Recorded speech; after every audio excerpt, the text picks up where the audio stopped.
नमस्कार, politics and beyond में आज हम आ पहुँचे हैं मधु किशोर जी के घर। मधु जी, आपका हार्दिक स्वागत है पॉलिटिक्स एंड बियॉन्ड में। बहुत धन्यवाद for having me on your show. Madhu ji, जैसा कि हमको ट्विटर पर आपके वीडियोज़ में देखने को, सुनने को मिलता रहता है कि आपके मन में डेमोक्रेसी को लेकर बहुत सी बातें हैं, जो अमूमन मेनस्ट्रीम मीडिया है, मेनस्ट्रीम थिंकर्स हैं, उनसे काफ़ी अलग हैं आपके विचार। तो इसीलिए आज हम डेमोक्रेसी पर आपके विचार जानना चाहते हैं और डेमोक्रेसी पर भी आपके वह विचार जानना चाहते हैं, जो थोड़े से पॉलिटिकली इनकरेक्ट हैं आज की दुनिया में। तो सबसे पहले तो ये बताइए कि डेमोक्रेसी को आप एक कैसा सिस्टम समझती हैं? थोड़े से पॉलिटिकली इनकरेक्ट नहीं, बहुत पॉलिटिकली इनकरेक्ट है, क्योंकि द फारेस्ट पीपल गो, ज्यादा से ज्यादा जो लोग थोड़ा बहुत क्रिटिक करेंगे डेमोक्रेसी का, जिस जैसी डेमोक्रेसी हम देख रहे हैं केवल भारत में नहीं दुनिया भर में, जहां जहां इस बीमारी ने अपने पांव फैलाए हैं, तो ज्यादा से ज्यादा कहेंगे it's not perfect but it's the best among very bad systems. मैं कहती हूँ नहीं, it's among the worst in history.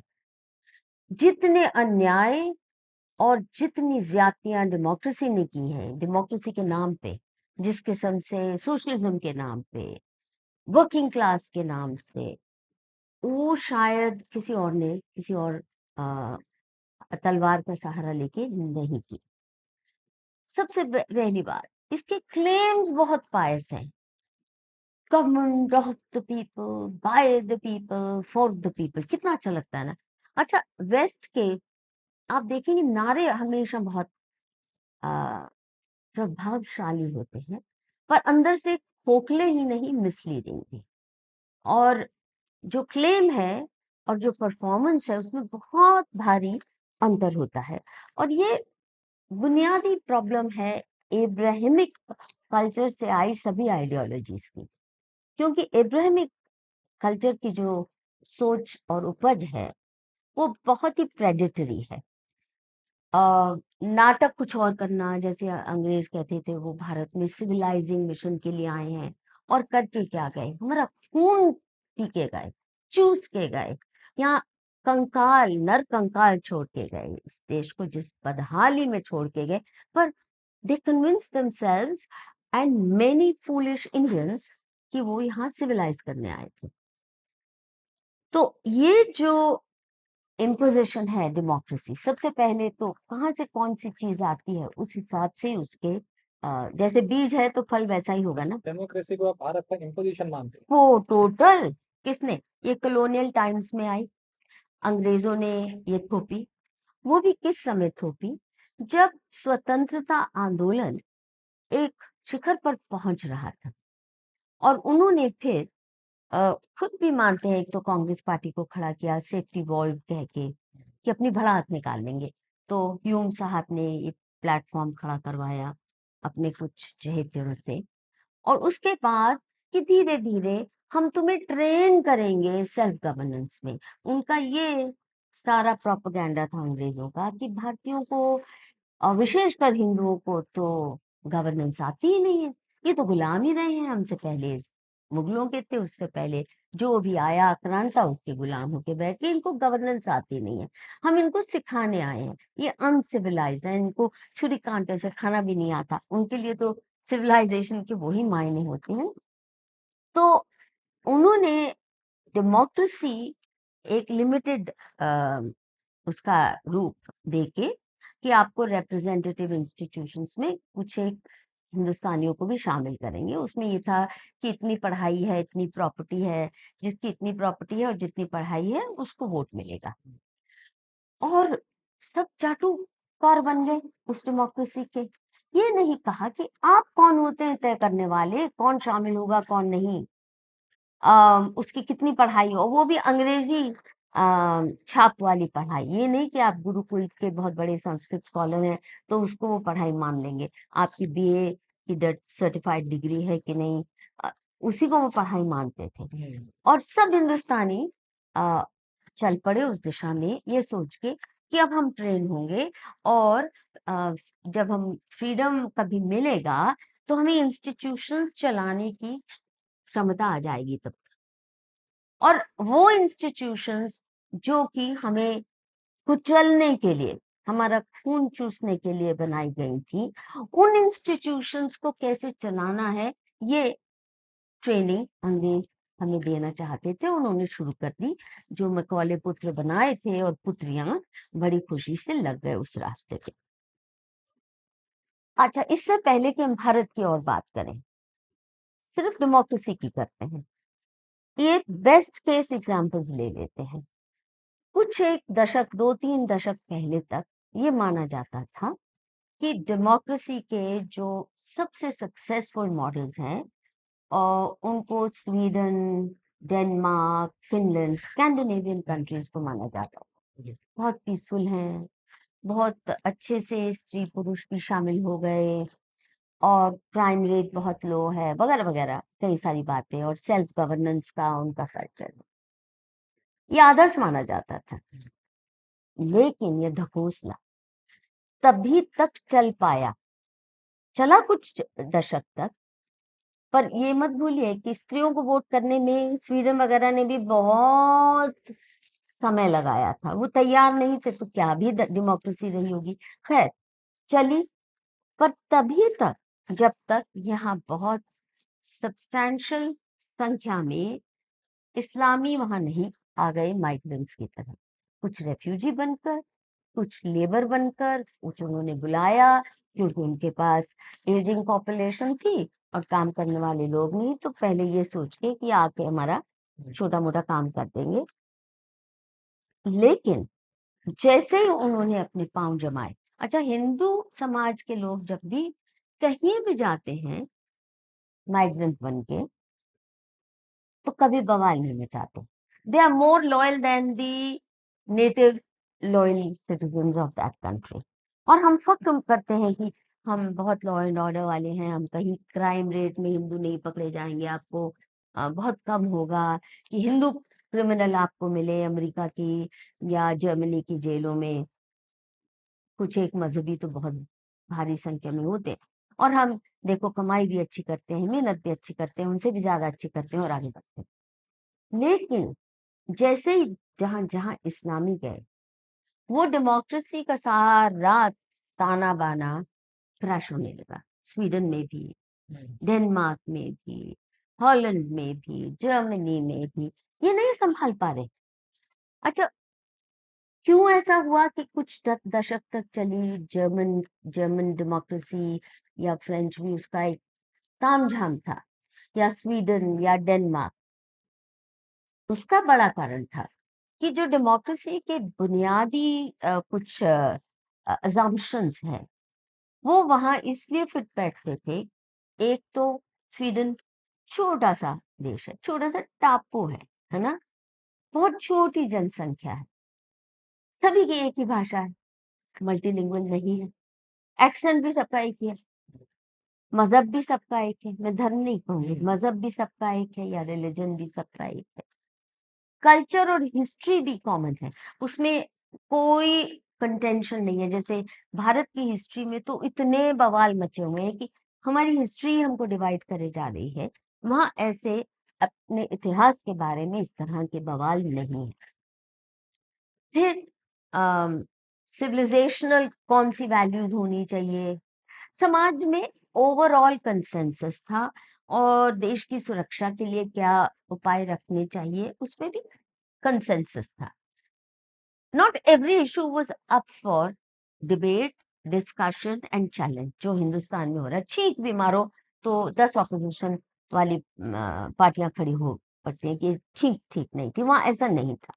जब तक मोनोलिंगुअल, मोनोकल्चरल, मोनो सिविलाइजेशनल एंटिटीज वहां, और छोटी पॉपुलेशन, टाइनी पॉपुलेशन, वहां चल पड़ी बात, क्योंकि आप अच्छे से जानते हैं लोगों को और अकाउंटेबिलिटी के प्रिंसिपल्स थोड़े बहुत किए, तो कुछ देर तक वो अच्छी चली नौटंकी।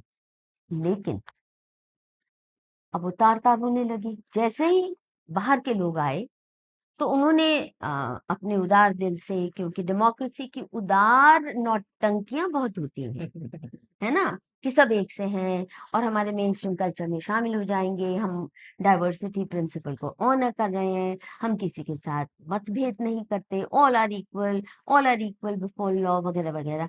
अब जो इस्लामी है वो तो नहीं मानते, ना आपके मजहब को मानते, वो कहते हैं केवल हमारा, ना आपके कानून को मानते, वो कहते हैं केवल कुरान, पहले कुरान फिर आपका कानून देखेंगे। और किसी भी बात पे समझौता उनका संभव ही नहीं है। वो खुद नाम कहते हैं, भारत मुसलमान कहते हैं कि कॉन्स्टिट्यूशन जाए भाड़ में, हमारी कुरान पहले। कभी नहीं कहने को तैयार कि आपका संविधान, आपके कानून हम पे लागू हो सकते हैं, नहीं, हमारा कुरान जहां तक की इजाजत देगा वो ही। अब जैसे ही वो पहुंचते हैं तो खत्म, डेमोक्रेटिक कंसेंसस बन ही नहीं पा रहा, बल्कि इतना बुरा हाल है कि वो सोसाइटीज आजकल जो बहुत पीसफुल स्टेबल मानी जाती थी, बिल्कुल ट्रोमैटिक फेज से गुजर रही है और झेल नहीं पा रही। उनके पास वेपन्स भी नहीं है। हम तो फिर समझते हैं थोड़ा बहुत इनसे कैसे डील करना है, वो समझ ही नहीं पा रहे हैं।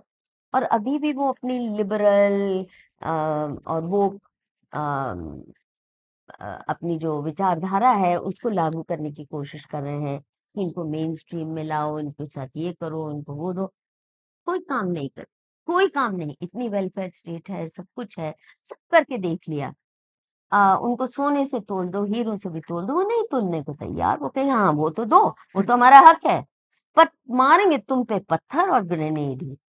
हमारे पास जो देने को है वो वही है, तुमसे नफरत। क्यों? क्योंकि आप कन्वर्ट नहीं हो रहे। इस्लामी हुकूमतें आनी ही चाहिए। और सबसे बड़ी बात है कि डेमोक्रेसी बहुत जल्दी डेमोग्राफी के आगे घुटने टेक देती है। जैसे ही नंबर गेम बदली तो फिर दो इन क्लेम ये होता है कि डेमोक्रेसी में इंडिविजुअल राइट्स, कम्युनल राइट्स नहीं होते, है ना, सिटीजनशिप राइट्स, ये तो उसके क्लेम्स हैं, इंडिविजुअल राइट्स। लेकिन जब वो समाज जो पहले अपने सोसाइटी कल्चरल राइट्स को, they could take it for granted कि हमारी चर्च में तो लोग जाएंगे, क्रिश्चियन मान्यताओं के आधार पे हमारा समाज है, जैसे संडे को छुट्टी होती है, ये तो क्रिश्चियन कैलेंडर के अनुसार है, पर इनको तो वो संडे की कोई अहमियत नहीं है, तो जुम्मे के जुम्मे अपने वीकली ऑफ चाहेंगे ना। The point that I'm trying to make is that यहाँ individual rights versus community rights का जो फिर शुरू हो जाता है, और डेमोग्राफी और इस्लाम ने बहुत ये बढ़िया तरीका अपनाया है। अब तलवार लेके जाने की जरूरत नहीं, थोड़ी बहुत हिंसा करो, टेरर अटैक, 5-10 बॉम्ब हर महीने चला दो। उनके पास बड़ी सरप्लस पॉपुलेशन है जो हूरों के पास जाने के लिए हर वक्त तैयार है, तो वो डेमोग्राफी बदलना शुरू कर देते हैं। एक एक व्यक्ति के 8-8 बच्चे हैं और वहां एक एक बच्चे वाले भी नहीं है। और डेमोग्राफी जैसे ही बदली तो डेमोक्रेसी बिल्कुल कब्जे में आ गई, सबवर्ट हो गई। और जो जिस समाज में आप गए थे, जो होस्ट कंट्री है, उसकी तबाही का बहुत अच्छा कारण बन जाता है। वो बैलेट के जरिए ही कर रहे हैं, बैलेट के जरिए ही कर रहे हैं। इस पे मैं और भी बातें बाद में करूंगी, but the point I am making is कि हर जगह डेमोक्रेसी को आज अगर इस्लाम खतरे में डाल रहा है, वो डेमोग्राफी के माध्यम से, डेमोग्राफिक इन्वेजन के माध्यम से, चाहे भारत है, चाहे यूरोप है, और चाहे कनाडा, ऑस्ट्रेलिया, वहां भी वो तैयार है कि शरिया लागू करो। और हम 5% हो गए, अब 10 हो गए, 10 से 30 बनने में कोई टाइम नहीं लगेगा, 30 से 90 तो फिर हमारा अधिकारी बन जाता है। मैंने जैसे कहा कि डेमोक्रेसी कब लाए अंग्रेज, डेमोक्रेसी तब लाए जब हमारी फ्रीडम मूवमेंट, जिसमें हर जाति के लोग, हर भाषा के लोग इकट्ठे होने शुरू हो गए थे एंटी कॉलोनियल मूवमेंट में, तब इन्होंने ये डेमोक्रेटिक इंस्टीट्यूशंस की या कांग्रेस को सेटअप करने की कोशिश की। और तुरंत उसी के साथ साथ, भूलिए ये भी मत, सेंसस में कास्ट इन्वेंट कर दी। हमारे यहाँ कास्ट का कोई कॉन्सेप्ट ही नहीं था, हमारा है भी नहीं। जो जाति या वर्ण व्यवस्था थी, उसको इन्होंने कैसे कास्ट में तब्दील करके कास्ट वॉर का सारा नैरेटिव बना दिया। आर्यन इन्वेजन थियरी लाके शेड्यूल कास्ट इजाद कर दिए, बैकवर्ड कास्ट जिनको कुचला, जैसे किसानों को कुचला, उनका खून पिया, इतना शोषण किया, और फिर कहा किसान जितनी जाति है उनको कहा ये बैकवर्ड कास्ट है। हमारे देश में तो हमने कभी किसी किसान को बैकवर्ड समझे हो ही नहीं सकता था, क्योंकि ये कहा जाता था खेती उत्कृष्ट, व्यापार मध्यम, चाकरी नखिर, सबसे घटिया काम है चाकरी। और अंग्रेजी हुकूमत के दौरान ये हो गया चाकरी सबसे, एक चपड़ासी की नौकरी बेहतर है किसानी से, ये हालत बना दी। तो इन्होंने जो जिन जिन कास्ट की सबसे ज्यादा बदहाली की, इंडस्ट्रियल क्लासेस हमारी जो थी, प्रोडक्टिव क्लासेस थी, उन सबको बैकवर्ड कर दिया, क्योंकि उनको कुचल डाला, इतना गरीब कर डाला। और गरीब आदमी वैसे ही, या स्त्री बैकवर्ड लगने लगती है, और फिर अंग्रेजी तो वो सीख ही नहीं पाए बेचारे। हाँ, तो कास्ट वॉर, सेंसस में नई नई कास्ट का इजाद करना, लोगों को समझ भी नहीं आता था कि ये जो जानना चाहते हैं सेंसस में कैटेगरी में, कि इसका मतलब क्या है। जैसे इन्होंने हिंदू मुस्लिम कैटेगरी भी जब शुरू की, रिलीजन बताओ।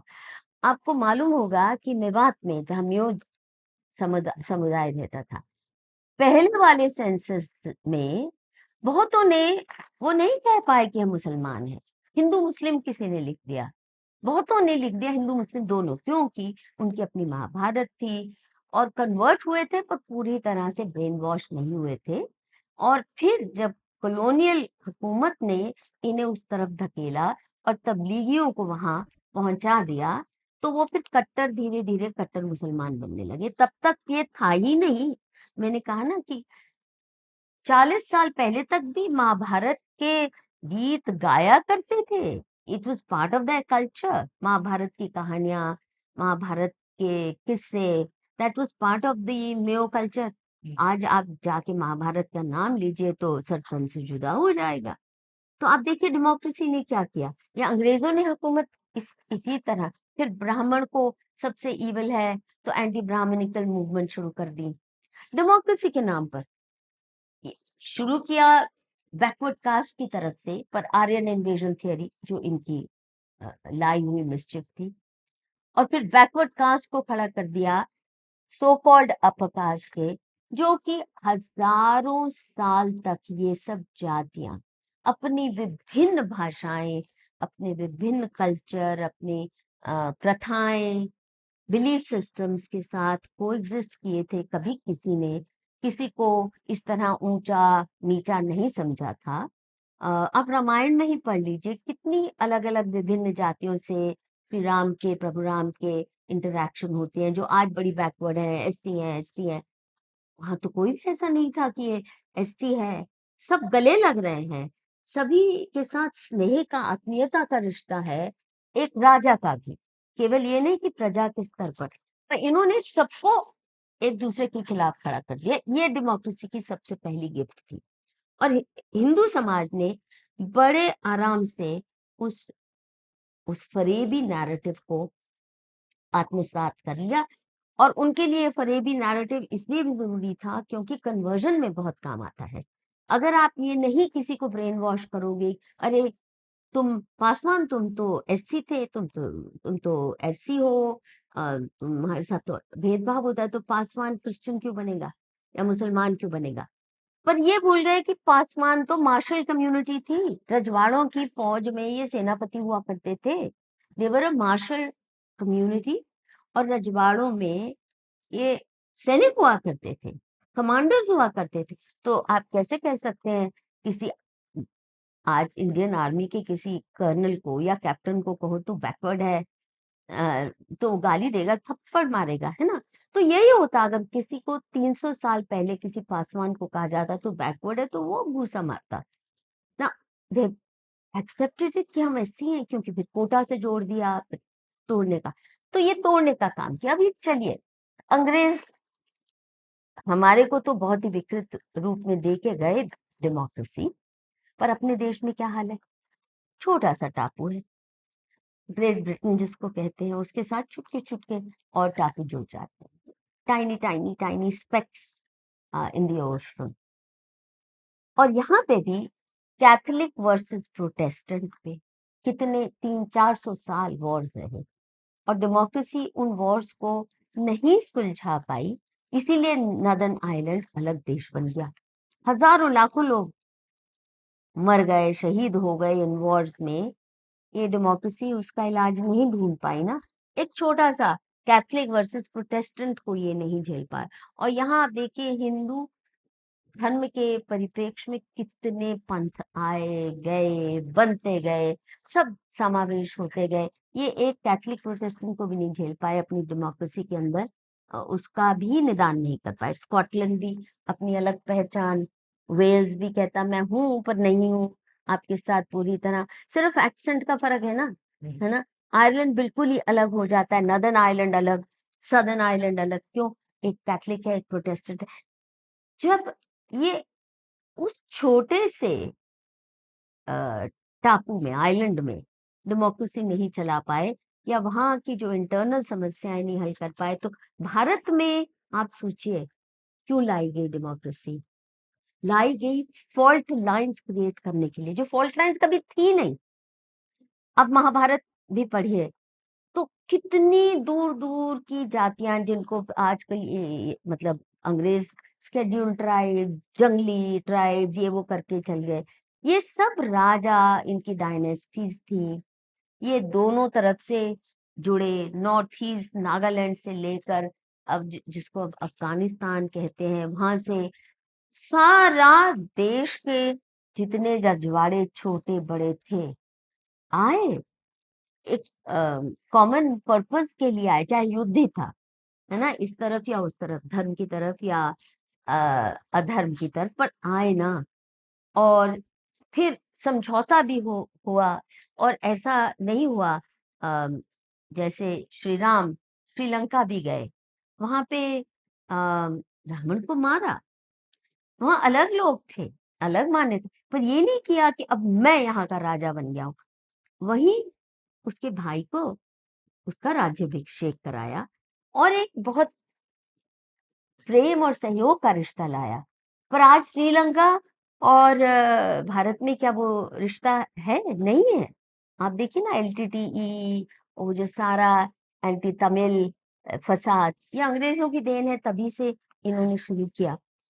तो इंग्लैंड खुद भी आप देखिए कितनी इम्परफेक्ट इनकी डेमोक्रेसी रही। यही नहीं, जब यहाँ एशियन, अफ्रीकन मुस्लिम्स आने लगे, पाकिस्तानी और नाइजीरियंस और मिडिल ईस्ट से, सीरिया से लुट पिट के टर्क्स वगैरह आने लगे, तो क्या हाल है? बदहाली हो चुकी है इंग्लैंड की।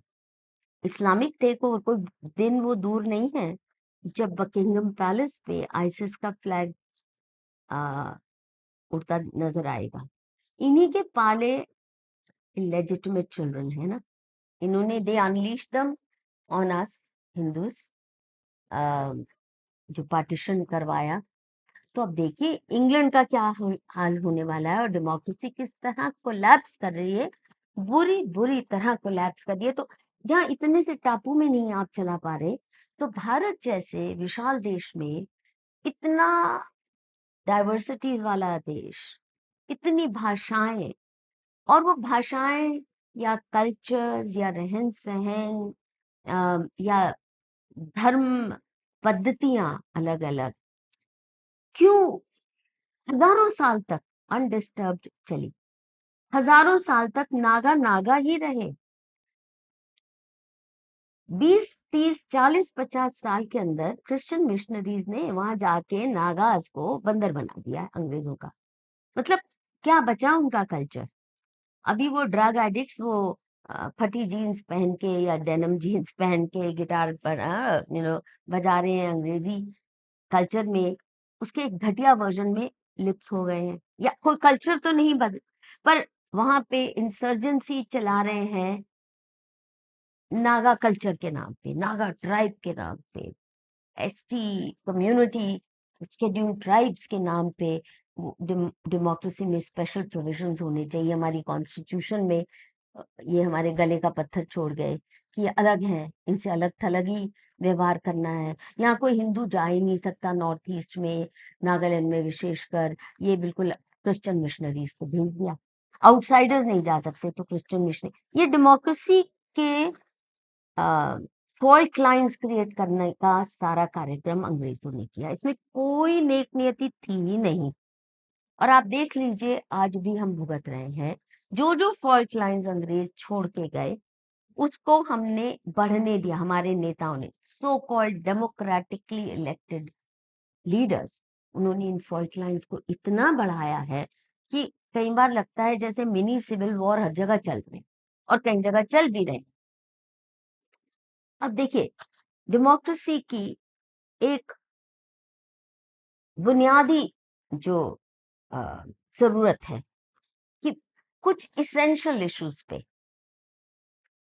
एक पूरा कंसेंसस सबका हो। जैसे नेशनल बॉर्डर्स क्या है, कौन अंदर है कौन बाहर है। आप भारत के नागरिक खुद को मानते हैं या नहीं, या आप स्वीडन के नागरिक मानते हैं या नहीं, ये कम से कम फॉर्मली सेटल्ड इश्यूज है। तभी डेमोक्रेसी जिस भी फॉर्म में घटिया बढ़िया चल सकती है। यदि आए दिन कोई भी उठ खड़ा हो सकता है कि मैं तो इंडियन हूं ही नहीं, मैं तो अलग होना चाहता हूँ, मैं तो ये बॉर्डर मानता ही नहीं, ये बॉर्डर तो पाकिस्तान के साथ मिल जाना चाहिए, ये स्टेट तो वहां मिल जाने, कैसे डेमोक्रेसी चल सकती है? फिर आप टेररिज्म का भी इस्तेमाल करें, वो भी डेमोक्रेसी के अंदर ही करें, और वो भी फ्रीडम ऑफ एक्सप्रेशन। कॉन्स्टिट्यूशन कहती है आपको फ्रीडम ऑफ एक्सप्रेशन है, फ्रीडम ऑफ चॉइस है, फ्रीडम ऑफ पॉलिटिकल एसोसिएशन है। तो टेररिस्ट भी पॉलिटिकल पार्टीज फ्लोट करके इलेक्शन भी लड़ते हैं, जाके पार्लियामेंट में जाके असेंबली में जाके अंदर से सबवर्ट भी करते हैं। ये सब हो रहा है, तो वेलनेट सोसाइटी नहीं है छोटी अगर। दूसरा जो बहुत जरूरी है, कल्चर में थोड़ी होमोजेनाइटी हो, जो वेस्टर्न स्टाइल डेमोक्रेसी। तभी मैंने कहा ना, स्वीडन डेनमार्क तभी तक चल पाए जब एक ही कल्चर के, एक ही भाषा के लोग सब छोटी सी टेरिटरी में रहते हैं और किसी बेसिक मुद्दे पे विवाद नहीं है। जो कि अब इन्होंने लेफ्टिज्म, मार्क्सिज्म, वोकिज्म के नाम पर आप देखिए समाज को तोड़ना शुरू कर दिया। जो सोसाइटी जुड़ी हुई थी, और ये एब्राहमिक कल्चर्स की ये मजबूरी है, क्रिश्चियनिटी की मजबूरी है, इस्लाम की मजबूरी है, समाज को तोड़ना और तुरंत एनिमी आइडेंटिफाई कर लेना। भी आपके साथ तो हमारा विरोध है, वो जैसे दुश्मनी वाला। अब कहते हैं डेमोक्रेसी को गवर्नमेंट ऑफ द पीपल, पर यदि आप वास्तविकता देखें, या for the people, by the people, एक वोट देने के बाद मेरे पास क्या क्या 2 टके का भी कोई अधिकार बचता है? नहीं। सिर्फ मैं याचिका लेके, पिटिशन लेके जा सकती हूँ। माई बाप प्लीज सुन लीजिए, अपने एमपी के पास या एसएचओ के पास, केवल याचिकाकर्ता के रूप में, पिटिशनर के रूप में, योर्स ट्रूली, योर्स फेथफुली करके ना। अब भाषा भी देखिए ना, मैं काहे को फेथफुल हूँ किसी पुलिस थाने की? वो काम करेगा तो सर आंखों पर, नहीं तो मैं the point is even the language is slavish. और जिसको हम डेमोक्रेसी कहते हैं, इसमें जितनी अनफ्रीडम्स, जितने अधिकार छीन लिए गए नागरिकों से, समाजों से, वो इससे पूर्व इतिहास में किसी ने नहीं छीने थे। फिर आते हैं डेमोक्रेसी के सबसे बड़े ढकोसले पर, government of the people, by the people, for the people. पर मेरा मानना ही नहीं, ये आपको अगर आप इतिहास का विश्लेषण करें तो स्पष्ट दिख जाएगा कि तथाकथित डेमोक्रेसीज में, जब से ये डेमोक्रेसी आई है, तो नागरिकों को, आम नागरिक को, आम कम्युनिटीज को इतना नपुंसक बना दिया है, सभी अधिकार छीन लिए, ये कह के कि आपने अपने रिप्रेजेंटेटिव चुन लिए, अब वो बैठ के पार्लियामेंट में तय करेंगे आपको कैसे अपना जीवन जीना है। हर चीज में सरकार का हस्तक्षेप है। उदाहरण कुछ देना चाहूंगी, आपको बात हिट करेगी जैसे मुझे हिट करती है, और मेरा तो खून खौलता है डेमोक्रेसी शब्द से। अब देखिए, हजारों वर्ष तक भारत में, जबकि भारत ज्ञान का भंडार ही नहीं था, इट वॉज द विश्व गुरु फॉर सेंचुरीज। हजारों लाखों की संख्या में हमारे विश्वविद्यालयों में, सिर्फ नालंदा तक्षशिला में नहीं, इतने सारे विश्वविद्यालय थे, वहां कहाँ कहाँ से पैदल चल के चीन से, ईस्ट एशिया से, दूर दराज देशों से लोग आते थे कठिन परिस्थितियों में, और यहाँ शिक्षा ग्रहण करने। और हर गुरुकुल या हर गुरु को, चाहे वो गांव का गुरुकुल था या वो तक्षशिला या नालंदा जैसा बड़ा विश्वविद्यालय या विक्रमशिला जैसा, उनके ऊपर पूरी तरह, ये उनके पास पूरा आ, हर ऐसे शिक्षा केंद्र को पूरी स्वतंत्रता थी अपना क्यूरिकुलम तैयार खुद कर। हर गुरु अपनी शिक्षा पद्धति, किस तरह का ज्ञान उसने देना है, वो अपनी मन मर्जी से करता था।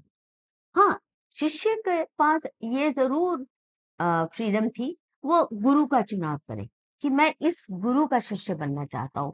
आजकल की तरह नहीं है, एक वो इम्तिहान दो, नीट फीट जो भी है, फिर एक ही इम्तिहान सबने दे दिया, वो जिस मर्जी कॉलेज में ठोक दें, जिस मर्जी सब्जेक्ट में ठोक दें, मतलब आपकी कोई चॉइस तो बची ही नहीं है ना। पर वहां तब थी, आप चूज करते थे अपना गुरु, पर एक बार किया तो उसका अनुशासन है, उसका क्यूरिकुलम है, जो वो सिखाना चाहते हैं आप सरेंडर करेंगे, तभी शिक्षा ग्रहण होगी। जब से ये डेमोक्रेसी का ढकोसला शुरू हुआ है, तो क्या आडंबर खड़ा किया है कि देखिए, आप सरकार चुनते हैं, आप एमपी चुनते हैं, वो पार्लियामेंट में बैठते हैं, और वो फिर तय करेंगे सरकार कैसे चलनी है, शिक्षा नीति क्या होनी है, और फिर वो अपने मंत्रालयों में बाबुओं द्वारा, ब्यूरोक्रेट्स द्वारा, या जिनको वो स्पेशलिस्ट मानते हैं, वो क्यूरिकुलम तय करेंगे सारे देश के लिए या कम से कम एक एक स्टेट के लिए। सब एक ही क्यूरिकुलम सबको पढ़ना है, घोड़े को, गधे को, बकरी को, भैंस को, हाथी को, खरगोश को एक ही पढ़ना। ये क्या पद्धति है, मूर्खता की पराकाष्ठा।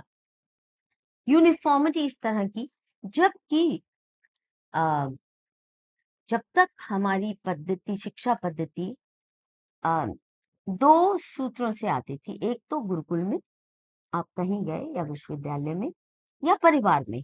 आप अगर कुम्हार के पुत्र हैं, किसान के पुत्र हैं, तो वो जो सदियों से चली ज्ञान परंपराएं थी एक वीवर की, जो ऐसे ही नहीं है कि भारत में जो बुनकर हमारे थे, जिनको आप टेक्सटाइल इंजीनियर ही नहीं, डिजाइनर ही नहीं, कितनी कलाएं उनमें थी, they produce not just fabrics to wear, they are art work, they are art pieces। Kanjeevaram की साड़ी, इक्कत की साड़ी, या बनारसी, हर प्रांत के, these are pieces of art.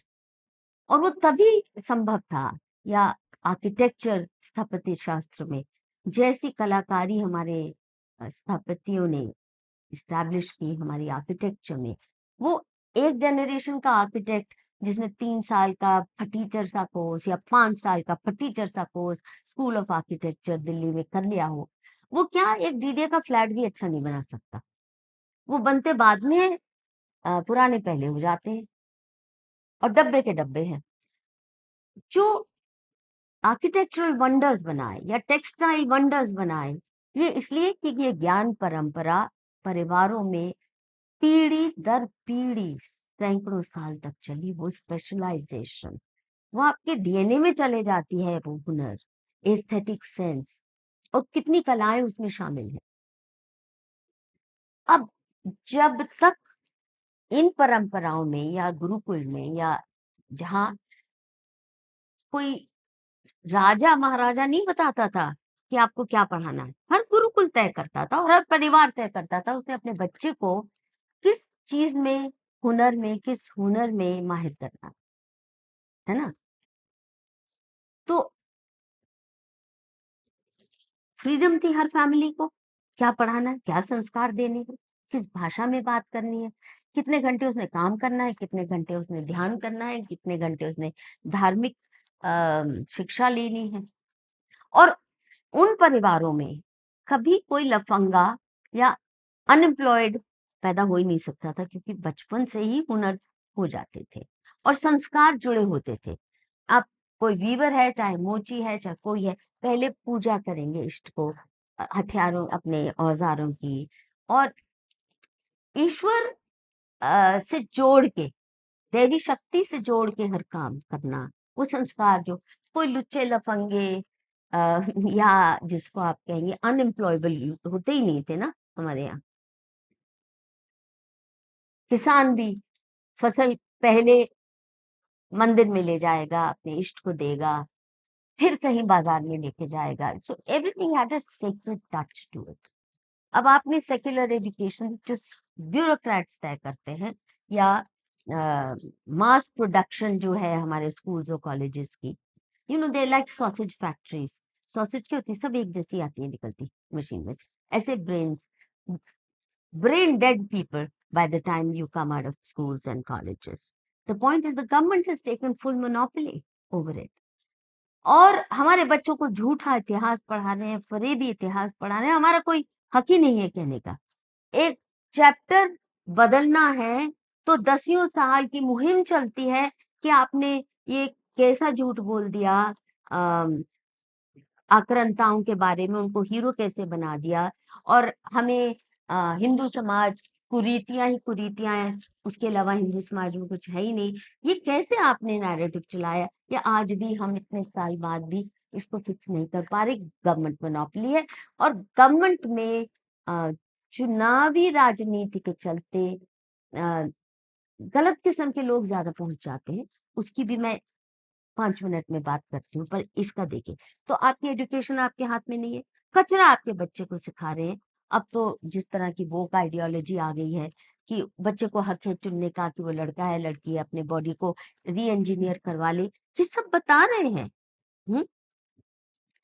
तो पेरेंट्स आउट हो गए, संस्कार भी नहीं आप दे सकते, क्योंकि बच्चे ने कोई बात कह दी ऐसी, तो उसको उसके ऊपर गाज गिर जाती है कि आपने ये कह कैसे दिया।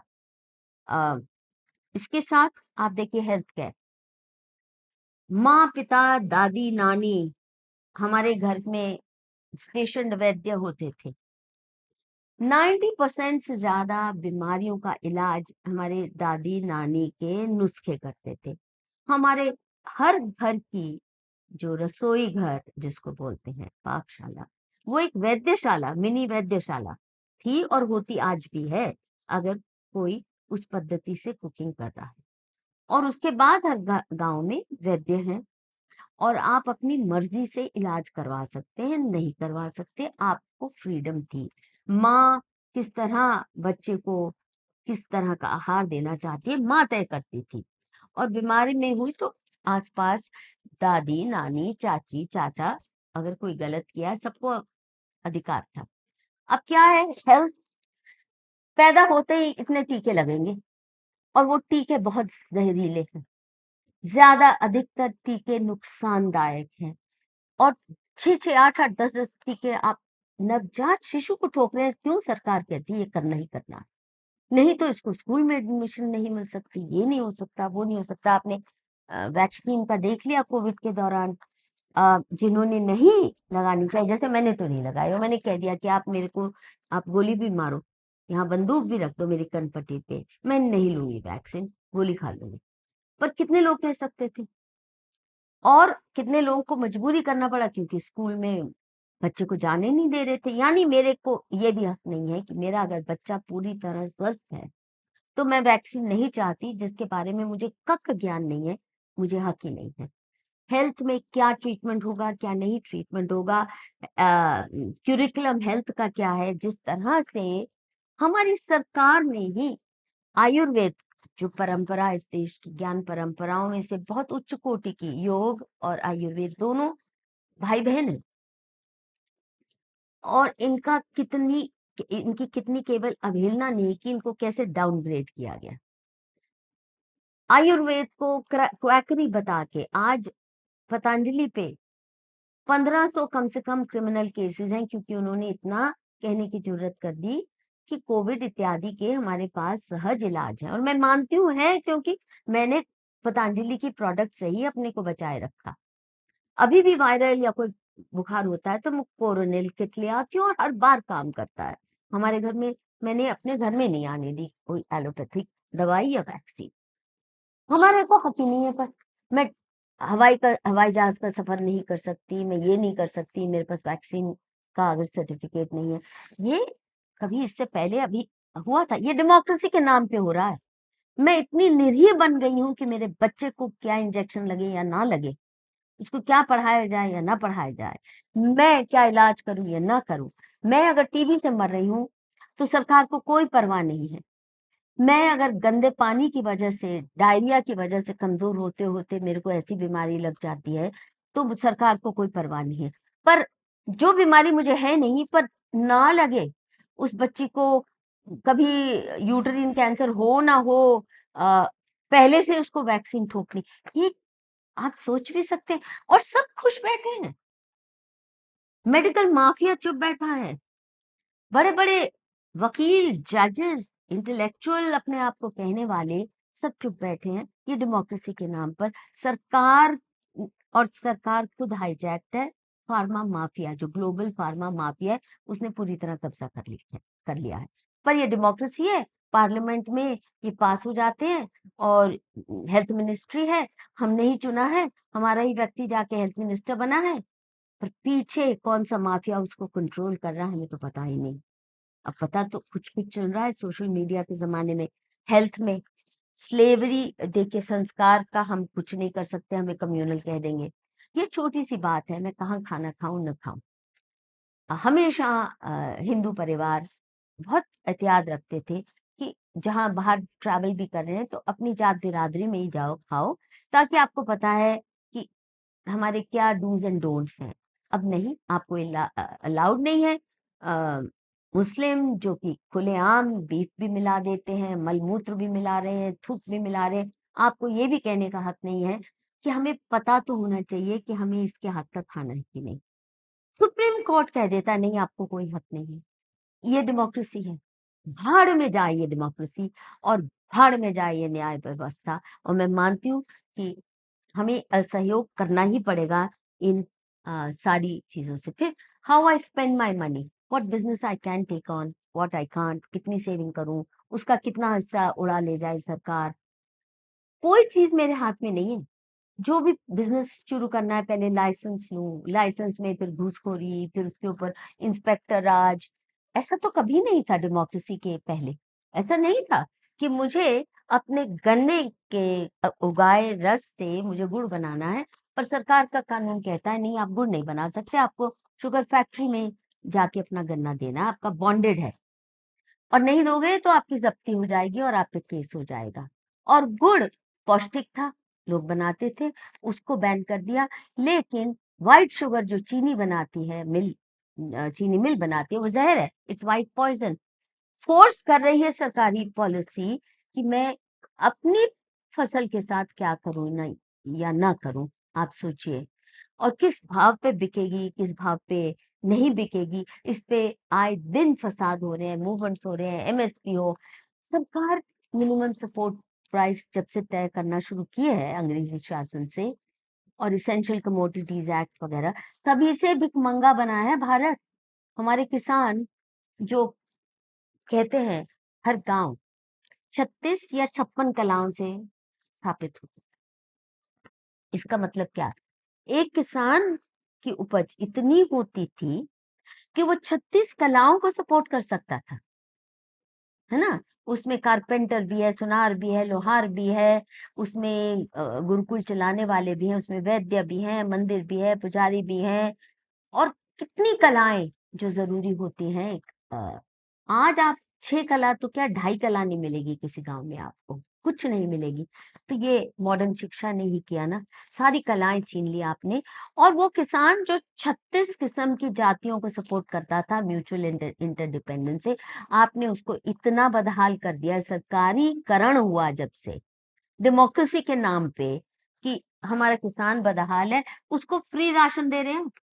80 करोड़ लोगों को हम फ्री राशन दे रहे, शर्म आनी चाहिए। किसानों को आप खिलाएंगे, भिखमंगा बना रहे हैं। तो हमारी अर्थव्यवस्था का, हमारे समाज का भिखमंगाकरण जो किया है, ये डेमोक्रेसी की गिफ्ट है। और हम सोचते हैं सरकार कितनी हितैषी है, मुफ्त खाना बांट रही है, किसानों को मुफ्त बांट रही है। इतनी बदहाल कर दिया आपने अपनी 80%, 70% अपनी पॉपुलेशन को इस डेमोक्रेसी में, कि वो अपने परिवार का पोषण भी करने की क्षमता नहीं रखते।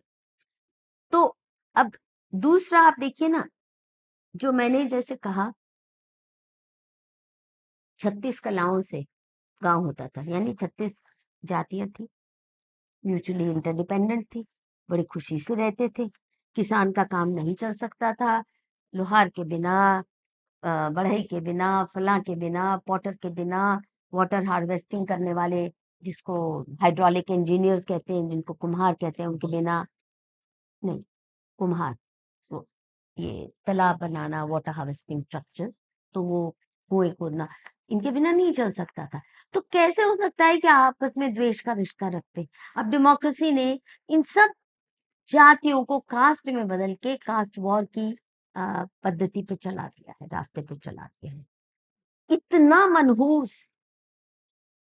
और इतना असुरी पॉलिटिकल सिस्टम समाज में इससे पहले कभी इतिहास में नहीं हुआ है। और आप देखिए कैसे हम विभाजित होते गए। जब 1947 में जब ये चल रहा था, 40s में, और ये लिमिटेड डेमोक्रेसी आ चुकी थी, हम विभाजित होते गए, होते गए, होते गए, होते गए और लिप्त होते गए, पर मुस्लिम नहीं हुए। जिन्ना ने तो खुले आम कह दिया कि मुझे नहीं स्वीकार है भारत के साथ रहना, क्योंकि डेमोक्रेसी में ये मेजॉरिटी हिंदू होंगे तो मुसलमानों को हिंदुओं के नीचे रहना पड़ेगा। हम नहीं मानते, हमारा मजहब कहता है हम किसी के नीचे नहीं रह सकते, हम नहीं मानते। ये इस्लाम का नारा देके उन्होंने डेमोक्रेसी को परास्त किया, और शिया, सुन्नी, अहमदिया सब इकट्ठे हो गए और पाकिस्तान बनवा लिया। और आज भी वो इकट्ठे होते जा रहे हैं और हिंदू मूर्ख जातियों में बढ़ते जाते। फिर हम कहते हैं हमारे समाज की बीमारी कास्टिज्म है। नहीं थी, ये मकौले पुत्र लेके आए, इंस्टीट्यूशनलाइज की, ये नहीं थी हमारी बीमारी। हमने क्योंकि म्यूचुअल इंटरडिपेंडेंस है इन वर्णों की, इन जातियों की, एक दूसरे के बगैर काम नहीं कर सकते, चल सकता था। तो स्नेह का, आत्मीयता का रिश्ता था। और अगर आप कहें ऊंच नीच, ब्राह्मण ऊंचा था या नहीं था, वगैरह वगैरह, the fact of the matter is कि ये जो इक्वालिटी या सब इक्वल हो, ये बताइए दुनिया का कौन सा समाज है इंक्लूडिंग यूरोप जहाँ सब एक जैसे थे? वो तो जरा सा रंग ही किसी का काला है तो वो अपने बराबर का इंसान ही नहीं समझते, सब ह्यूमन समझते हैं। और हमें बताने आए कि इक्वालिटी नहीं थी आप हमारे समाज में, जबकि उनके पास तो बिल्कुल ही कुछ नहीं। अब जिन्ना ने मुसलमानों को इकट्ठा कर लिया, क्योंकि डेमोक्रेसी के प्रलोभन में वो नहीं पड़ा, बल्कि ही रिफ्यूज, ही रियलाइज की ये मेजॉरिटी वोट के चक्कर में हम माइनॉरिटी हो जाएंगे।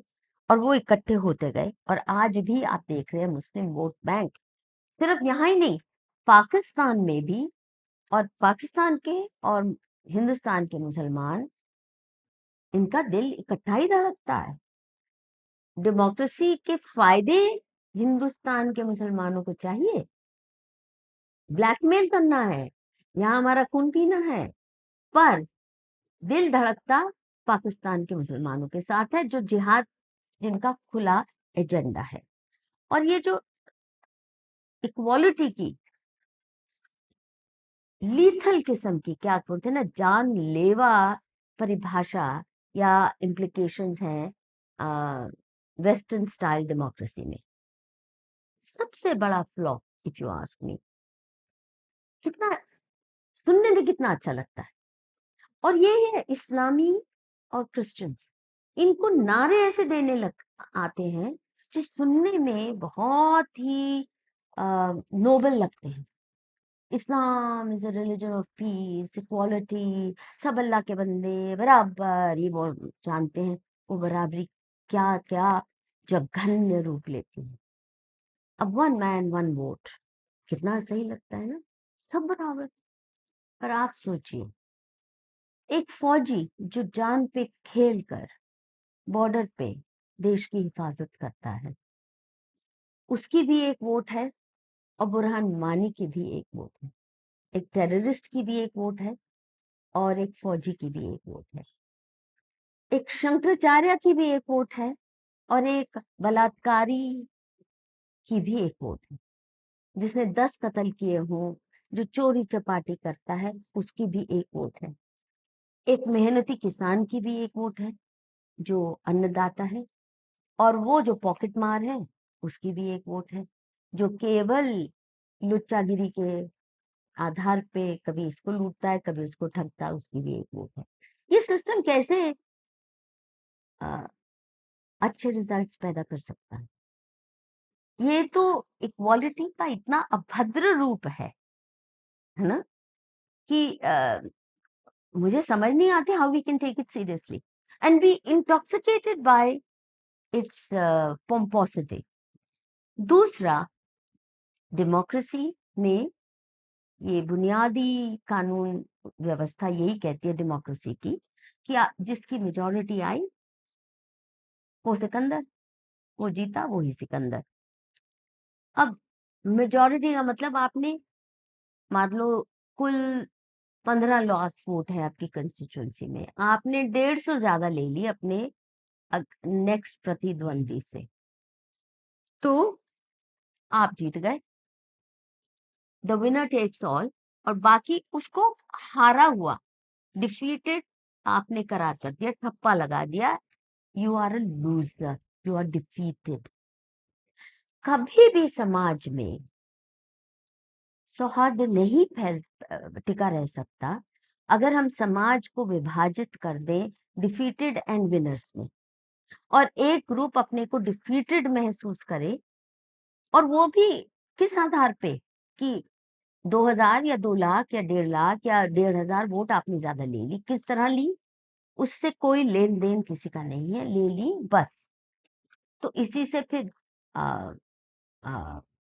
डेमोक्रेटिक फ्रॉड्स, इलेक्ट्रल फ्रॉड्स भी शुरू हो गए। किसी भी तरह डू और डाई करके अपने मेजॉरिटी वोट लेनी है। और हमें मालूम है समाज में कि जो मेजॉरिटी को मैनेज करने का काम है, ये लुच्चे, लफंगे, गुंडे, मवाली ज्यादा आसानी से करते हैं। दाऊद इब्राहिम जितनी पकड़ रखता है था महाराष्ट्र की पॉलिटिक्स पे, सारे माफिया डॉन्स उसके साथ काम करके मुस्लिम समुदाय को पूरी तरह अपने छत्र छाया में रखा। और जिधर मर्जी वोट, जिधर मर्जी पुलिस का भी मुंह घुमा दे।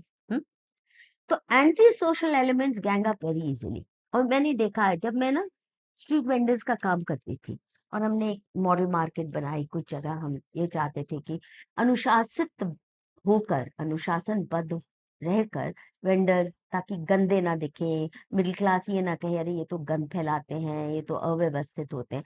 तो हमने बहुत सिस्टम से कुछ मॉडल मार्केट्स तैयार करने की कोशिश की। और शुरू में ये था कि ये लोकल इलेक्टेड कमेटी होनी चाहिए। हम्म नहीं लगता है तब, ये 20-25 साल पुरानी बात मैं कह रही हूँ, तब लगता था कि वो खुद ही चुनेंगे, तो अनुशासन बना ही रखेंगे उनके रिप्रेजेंटेटिव। मैंने क्या देखा, छोटी सी मार्केट में जैसे ही आप चुनावी राजनीति के चुनाव ले आती हैं कि चुन लीजिए अपना रिप्रेजेंटेटिव, सबसे पहले कैंडिडेट लोकल गुंडे खड़े हो जाते हैं। अब उनको अपोज करने की, उनका विरोध करने की किसी हिम्मत नहीं। तो सब कहते हाँ मैम इन्हीं को बना लो, इन्हीं को बना लो, चुप। फिर बाद में, मैडम आपको पता है कितना गुंडा है, तो पुलिस का दलाल है, ये है वो है, सब बोल रहे हैं। पर कैसे कहीं गुंडे के सामने कि नहीं, तुझे नहीं पता है कि हड्डियां तोड़ देगा। तो इस छोटी लेवल पे भी मेजॉरिटी वोट से आप नेक व्यक्ति नहीं चुन सकते, और शरीफ लोग मार्जिनलाइज होते जाते हैं, क्योंकि शरीफ लोग गैंग अप नहीं इतने आसानी से करते। तू मेरे ग्रुप में, तू मेरे गैंग में। ये गुंडे मवाली आसानी से करते हैं।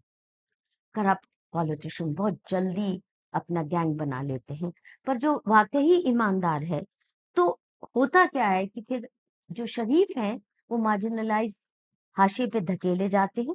और ये जो माइनॉरिटीज हैं, जैसे हमारे देश में क्रिमिनल एलिमेंट्स ने तो अपनी पकड़ बनाई ही है, पर इस्लामी जिस तरह से, या क्रिश्चियन भी, ये जो कम्युनिटी है, कभी किस नाम से, एसटी के नाम से, कभी किसी के नाम से, डेमोक्रेसी को अपनी रखेल बना रखा है इन्होंने। और सबटाज करने में बहुत आसानी से बहुत आसानी से हमारी डेमोक्रेसी को सबटाज करते हैं, क्योंकि एक कमिटेड वोट बैंक है, किधर भी स्विंग कर ले, सब उनके गुलाम बन के घुटने टेक के सब पॉलिटिशियन खड़े हो जाते हैं, क्योंकि हर पॉलिटिशियन को पता है कि क्या पता 100-200 वोट की कमी से मैं हार जाऊं, यही दिलवा दे। तो हर गुंडे मवाली का मोहताज हो जाता है हमारा पॉलिटिशियन। ऐसा व्यक्ति क्या भी लीडरशिप देगा? जब आप शरीफों के साथ बैठने की जरूरत आपको लगती नहीं, और लगता है कि इनके साथ क्या बैठना, पर इनको अगर हम अपने पाले में रख लें तो ये डंडे के जोर पे भी हमें वोट दिलवा देंगे। और यही आप देखिए कैसे साबोटाज सारी इंस्टीट्यूशंस वेस्ट की भी हुई हैं। वेस्टर्न यूनिवर्सिटीज पे कब्जा कर लिया इस्लामियों ने। कैसे किया? डिटर्मिन माइनॉरिटी, पैसा खूब है, और खासकर पेट्रो डॉलर और जक़ात और लूट पर, जो लूट की जो राजनीति है इनकी, उसको लेके मीडिया पे कब्जा। हमारा कोई मीडिया हाउस नहीं है जो इनके खिलाफ सही में दिल से खुल के बोल सके। वो अलग बात है कि ऊपर रिजीम में क्या नैरेटिव कितना चलाना है, वो उतना बस चल जाएगा। पॉलिटिशियन खरीदे जा चुके हैं अधिकतर। ये कोई कोइंसिडेंस नहीं है मेरे भाई पुष्कर, कि आज भारत में एक भी पॉलिटिकल पार्टी हिंदुओं के साथ नहीं खड़ी होती। चाहे मणिपुर में हिंदू पिट रहा है, घर से बेघर किया जा रहा है, घर जलाए जा रहे हैं, मारे जा रहे हैं लोग बेरहमी से, बिल्कुल वैसे ही जैसे कश्मीर में हिंदुओं को मारा गया। एथनिक क्लेंजिंग चल रही है, पर वहां नैरेटिव क्या चलाता है हमारा मीडिया? ये एथनिक क्लैश है, कुकी वर्सेस माइटी, इनके ट्रेडिशनल नहीं, ये कुकी क्रिश्चियन है।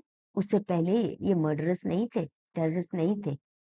तो नैरेटिव भी झूठा, और जो विक्टिमाइज्ड हिंदू है उसके लिए कोई आज कोई आवाज नहीं खड़ी हो रही, जिस तरह कश्मीरी हिंदुओं के लिए नहीं खड़ी हुई।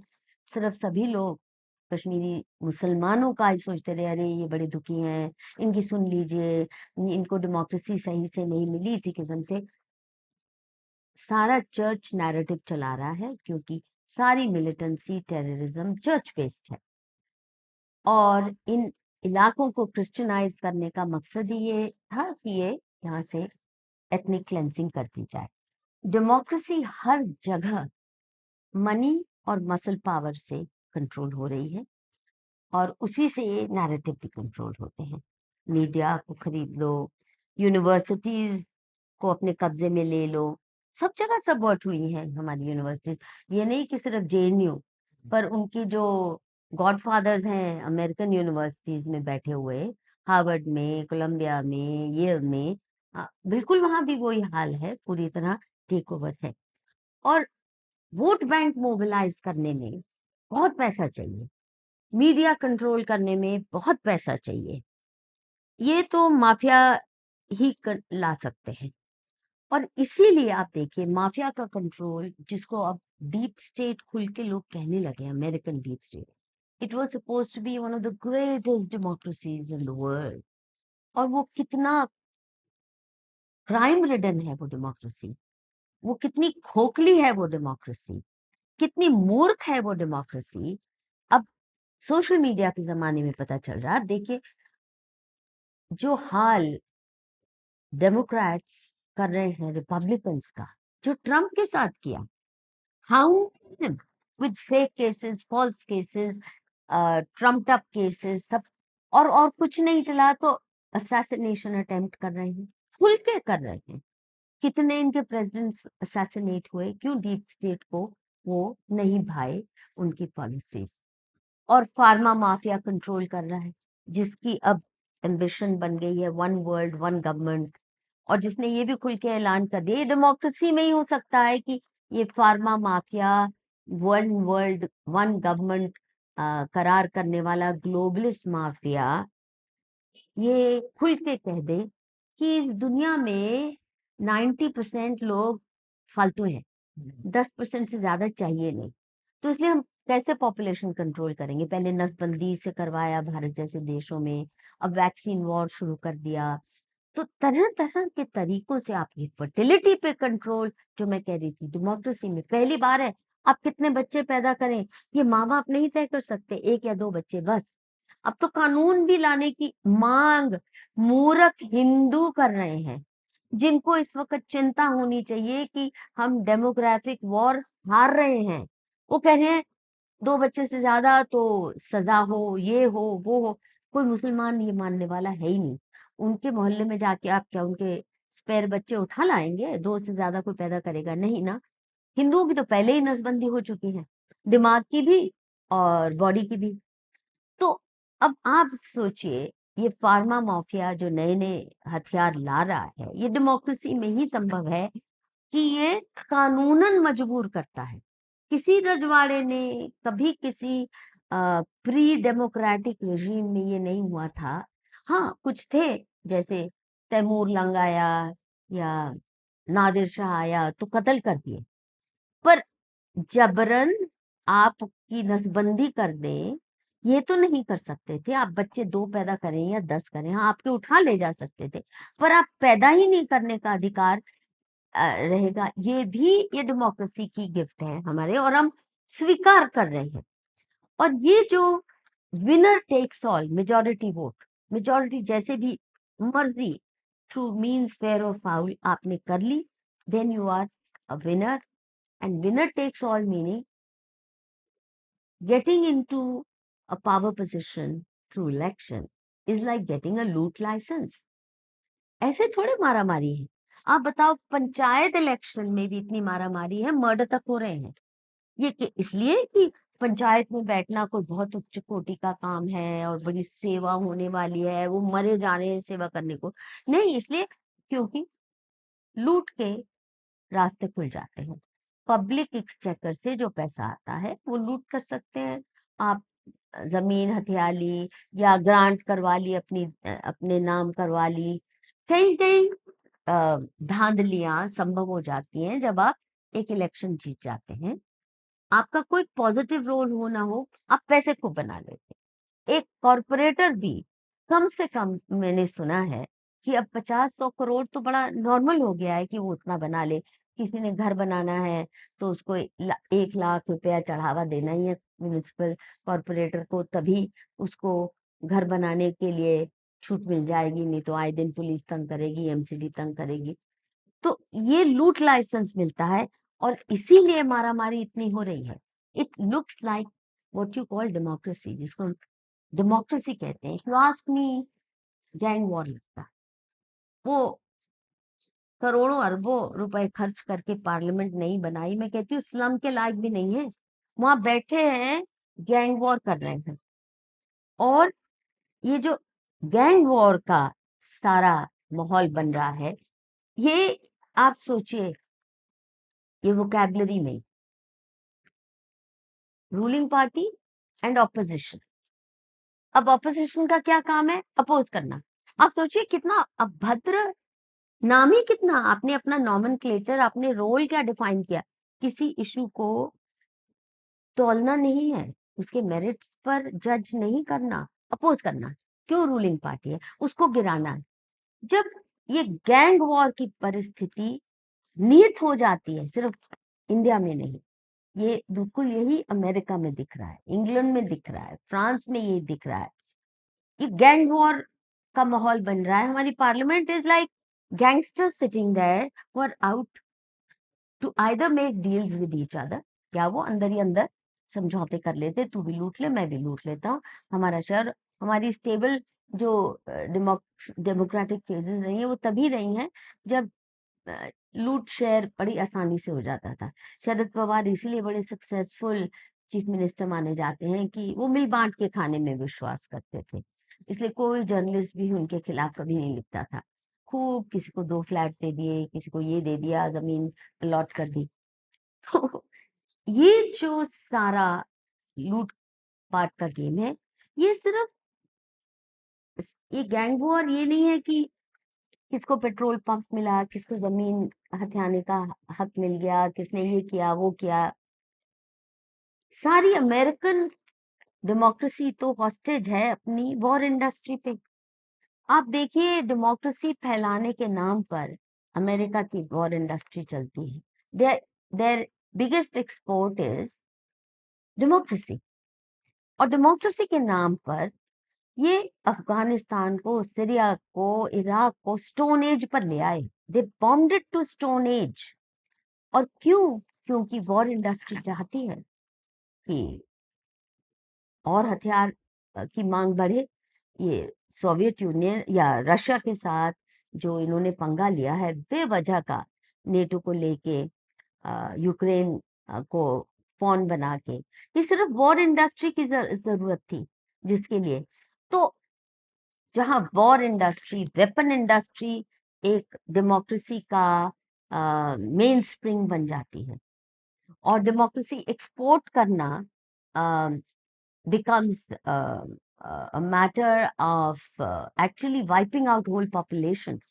अमेरिका ने कितने समाजों को तबाह कर दिया। अच्छे भले चल रहे थे, वहां पपेट रिजीम्स तैयार पहले खड़ी की, पपेट रिजीम्स के साथ क्रिमिनल किस्म के टिन पॉट डिक्टेटर्स खड़े किए, फिर आपस में लड़ाया, ईरान को इराक के साथ, फलां को इसके साथ, ताकि हमारे हथियारों की बिक्री होती रहे।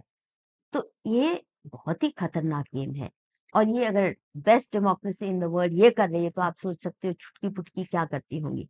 फिर ये क्रिमिनलाइजेशन ऑफ सोसाइटी, बड़े पैमाने पर डेमोक्रेसी ने, इट हैज क्रिमिनलाइज सोसाइटी। और नीचे तक क्या है, अगर ऊपर तक जहां तक करप्शन रहती है ना, जैसे अमेरिका में जब तक सिर्फ ऊपर तक थी, ये नहीं कि आपको पासपोर्ट बनाने जाना है तो भी पैसे देने पड़ते हैं, तब तक मुखौटा चलता रहता है।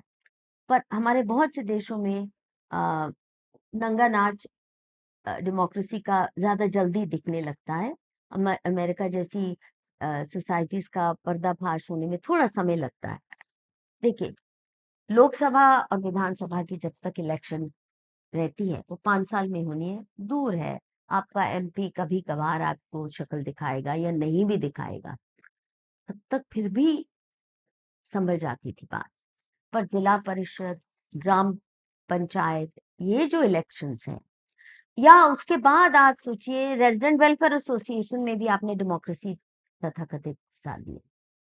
जहां जहां ये डेमोक्रेटिक इलेक्शन जिसको कहते हैं मेजॉरिटी वोट वाली, जहां जहां घुसी हैं, वो संस्था को तोड़ा है, उस समाज को उस लेवल पे तोड़ा है।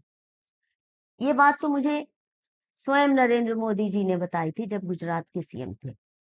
इन्होंने एक स्कीम शुरू की थी कि जो जो गांव बिना चुनाव के पंचायत सर्वसहमति से नियुक्त करेंगे तो उनको 75,000 या 1 लाख रुपया एक्स्ट्रा मिलेगा अपने लोकल डेवलपमेंट के लिए। और कुछ एक गांव ने ऐसा किया भी। तो उसके पीछे की सोच मुझे अंदाजा तो था, फिर भी मैंने पूछा समझाइए आप। तो उन्होंने खुद बताया, नरेंद्र मोदी ने, कि गांव में पंचायत की इलेक्शन जब होती है तो परिवार टूटने लगते हैं, यहाँ तक कि शादियां टूटने लग जाती हैं कि दूल्हे का परिवार एक्स पार्टी का है और बहू का परिवार किसी और पार्टी का, और मारा मारी इतनी हो जाती है कि शादियां टूटने लगती है, घर घर टूटता है। गांव की जो एक सॉलिडारिटी रहती थी कि गांव के सब भाई बहन हैं, और गांव तो कम से कम साझा स्थान है, यहाँ कम से कम झगड़े फसाद पार्टी पॉलिटिक्स हम ना लाएं। तो पार्टी पॉलिटिक्स गांव में जब से घुसी है, ये 73rd अमेंडमेंट और जिसको आप पंचायती राज कहते हैं, इतनी अंधेर कर दी आगे, जैसे मैंने कहा कत्ल तक हो रहे हैं।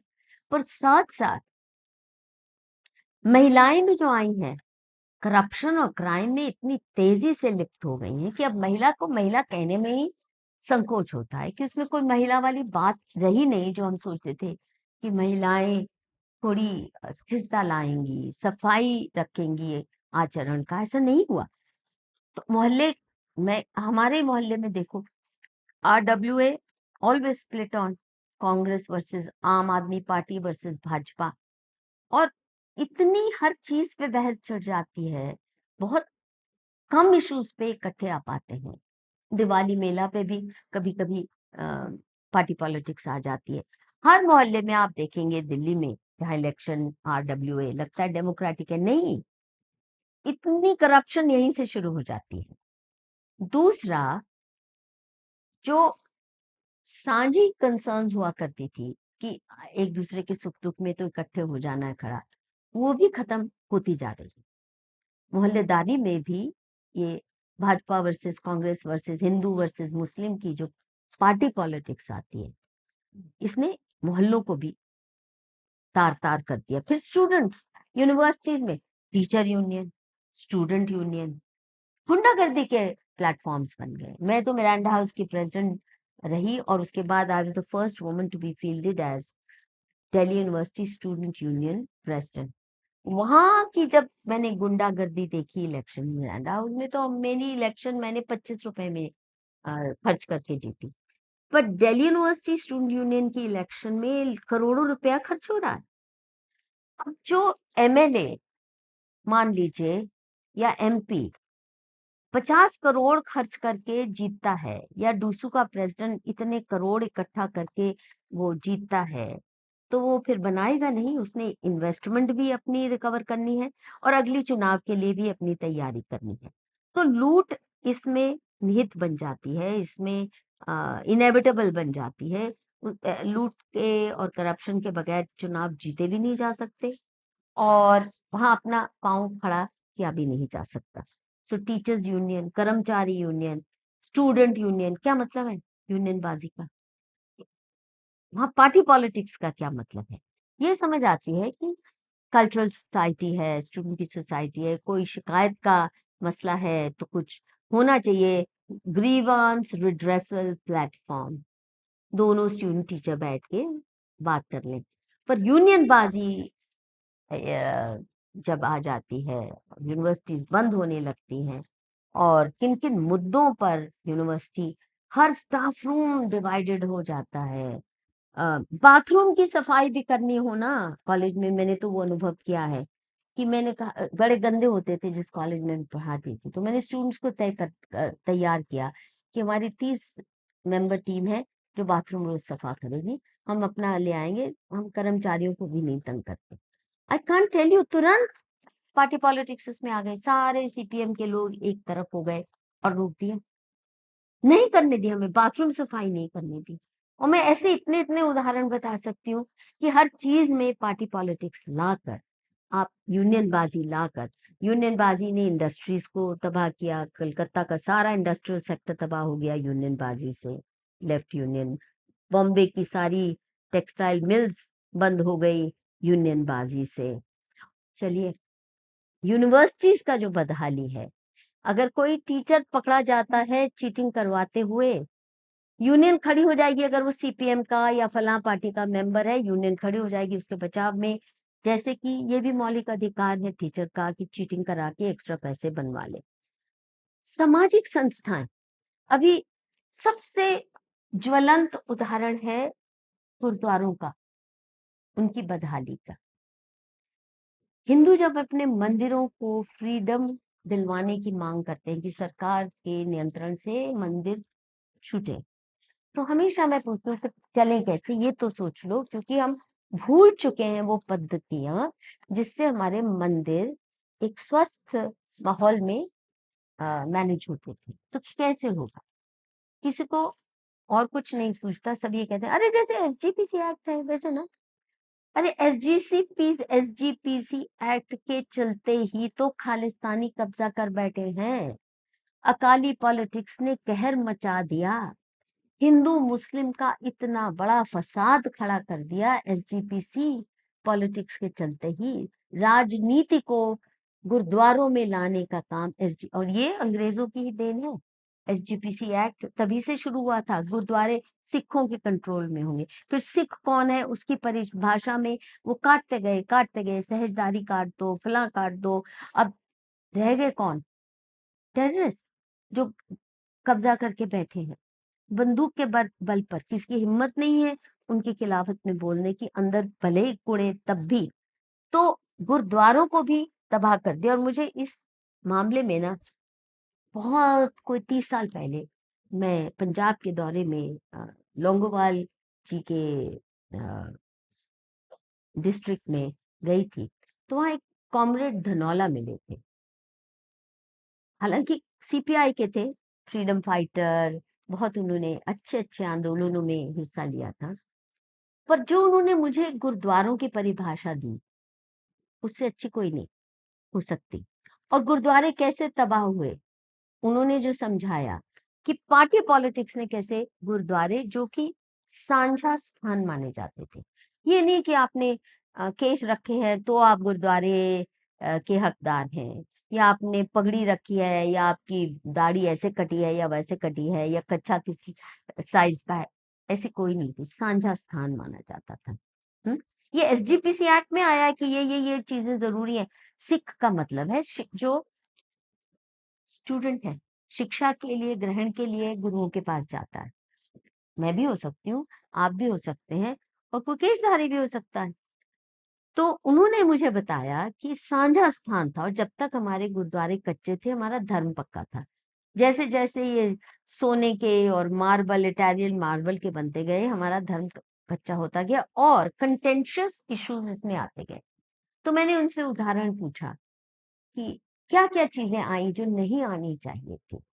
उदाहरण के लिए मैं सोचती थी कि अकाली दल ने जो इमरजेंसी के खिलाफ मोर्चा खोला था, और सबसे पुख्ता लड़ाई इमरजेंसी के दौरान इंदिरा गांधी को किसी ने टक्कर दी, तो अकाली दल ने गुरुद्वारों से इमरजेंसी के खिलाफ मोर्चा खोलकर रोज शहीदी जत्थे जाते थे वॉलंटरी अरेस्ट के लिए इमरजेंसी के खिलाफ। तो मैं सोची थी बड़ा अच्छा काम किया गुरुद्वारों ने। तो कॉमरेड धनोला से मैंने पूछा, तो आपको क्या लगता है पार्टी पॉलिटिक्स में ये तो काम अच्छा हुआ कि इमरजेंसी को टक्कर दी? हालांकि वो इमरजेंसी के खिलाफ में थे, लड़े थे खुद भी। बोले नहीं। मैंने कहा क्यों? बोले गुरुद्वारा एक साझा स्थान है, इमरजेंसी के को जब आप बीच में लाते हो गुरुद्वारे के अंदर, तो पार्टी पॉलिटिक्स के आधार पे बच जाता है समाज। कोई कांग्रेसी है, कोई नॉन कांग्रेसी है, कांग्रेसी कहेगा नहीं इमरजेंसी ठीक है, और दूसरे कहेंगे खराब है, तो बच जाता है। कोई भी इशू जो समाज को बांटता है वो गुरुद्वारे में नहीं आना चाहिए, क्योंकि वो साझा स्थान है। तो मैंने फिर उनसे पूछा, चलो जैसे पंजाबी सूबे का मोर्चा, वो तो ठीक था नहीं था? बोले नहीं। क्यों? क्योंकि पंजाब में हिंदू भी है, तो पंजाबी सूबे का मोर्चा आपने हिंदुओं को शामिल करके नहीं लिया। और फिर आपकी परिभाषा और भी नैरो होती गई, सिख कौन है? और ऐसे मैंने कई उदाहरण लिए। तो फाइनली मैंने कहा, अच्छा जो आपने ब्रिटिश काल में अकाली दल ने नेहरू का मोर्चा लिया था, नेहरू के पानी का, बोलते वो ठीक था। क्यों? क्योंकि पानी सबकी जरूरत है, वो कोई हिंदू की या सिख की नहीं। वो सिख किसान के पास जाएगी या जाट के पास, या ऐसा नहीं है, वो सभी की जरूरत है। वो गुरुद्वारे में बात ठीक है, पर जो चीज, जो मुद्दा डिवाइड करे वो गुरुद्वारे में नहीं आना चाहिए। अब ये देखिए, हुआ इसका इतना उल्टा है कि गाली देते नहीं थकते उस मूल धर्म को जिससे उत्पत्ति हुई है और जिसकी तथाकथित रक्षा में गुरु गोविंद सिंह ने अपने साहिबजादों को शहीद किया। तो 5 प्यारे तो सारे हिंदू ही थे, भूल गए ये? आज इतनी गालियां देते हैं, इतना अपमान करते हैं अपनी जड़ों का, अपने ही पूर्वजों का। तो क्या ये इलेक्शन आ गई, और इलेक्शन के चलते इतनी गंदी राजनीति ने जकड़ लिया कि फिर क्रिमिनल माफिया जो कि खालिस्तानी टेररिस्ट ग्रुप्स का रूप ले चुके हैं, उन्होंने कब्जा जमा लिया है अधिकतर गुरुद्वारों में, और यही हाल हो रहा है हर जगह जहां जहां हो रही है। तो जब मैं उदाहरण देती हूँ कि असली डेमोक्रेसी भारत में लोकतंत्र की बहुत पुरानी पद्धतियां रही हैं, और जिसको हम ट्रेडिशनल पंचायत कहते हैं, जो मार्क्स ने भी कहा था, India is a land of self governing republics. बहुत बड़ी बात कह दी। वो मार्क्स जो हमारे ऊपर हिंदुस्तान से नफरत करता था, हिंदुओं से कोई प्रेम नहीं था, पर सेल्फ गवर्निंग रिपब्लिक्स उसने कहा। सेल्फ गवर्निंग रिपब्लिक्स क्या थी? हर लोकल इशू कोई राजा ऊपर बैठ के नहीं तय करता था, चाहे जितना बड़ा मर्जी कोई अफलातून हो सम्राट, पर उसका हक नहीं था कि किस गांव में कौन कम्युनिटी क्या कानून से अपने अंदरूनी अफेयर्स चलाए।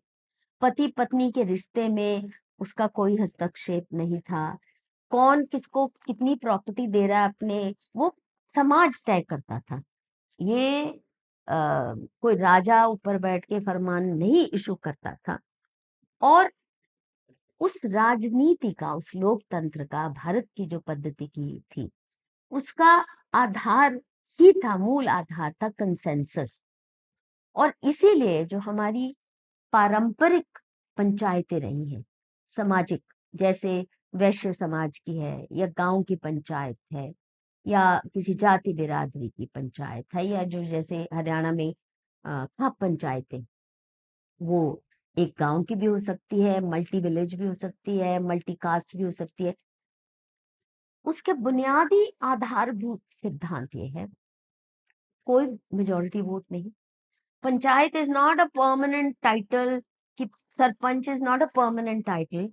कोई भी मसला जब उठता है, तो जो कॉन्फ्लिक्ट आया है उसको रिजॉल्व करने के लिए उस मुद्दे पर जो भी निष्पक्ष और समझबूझ के साथ समझौता करवा सकता है, ऐसे 5 लोगों को बिठाया जाता था।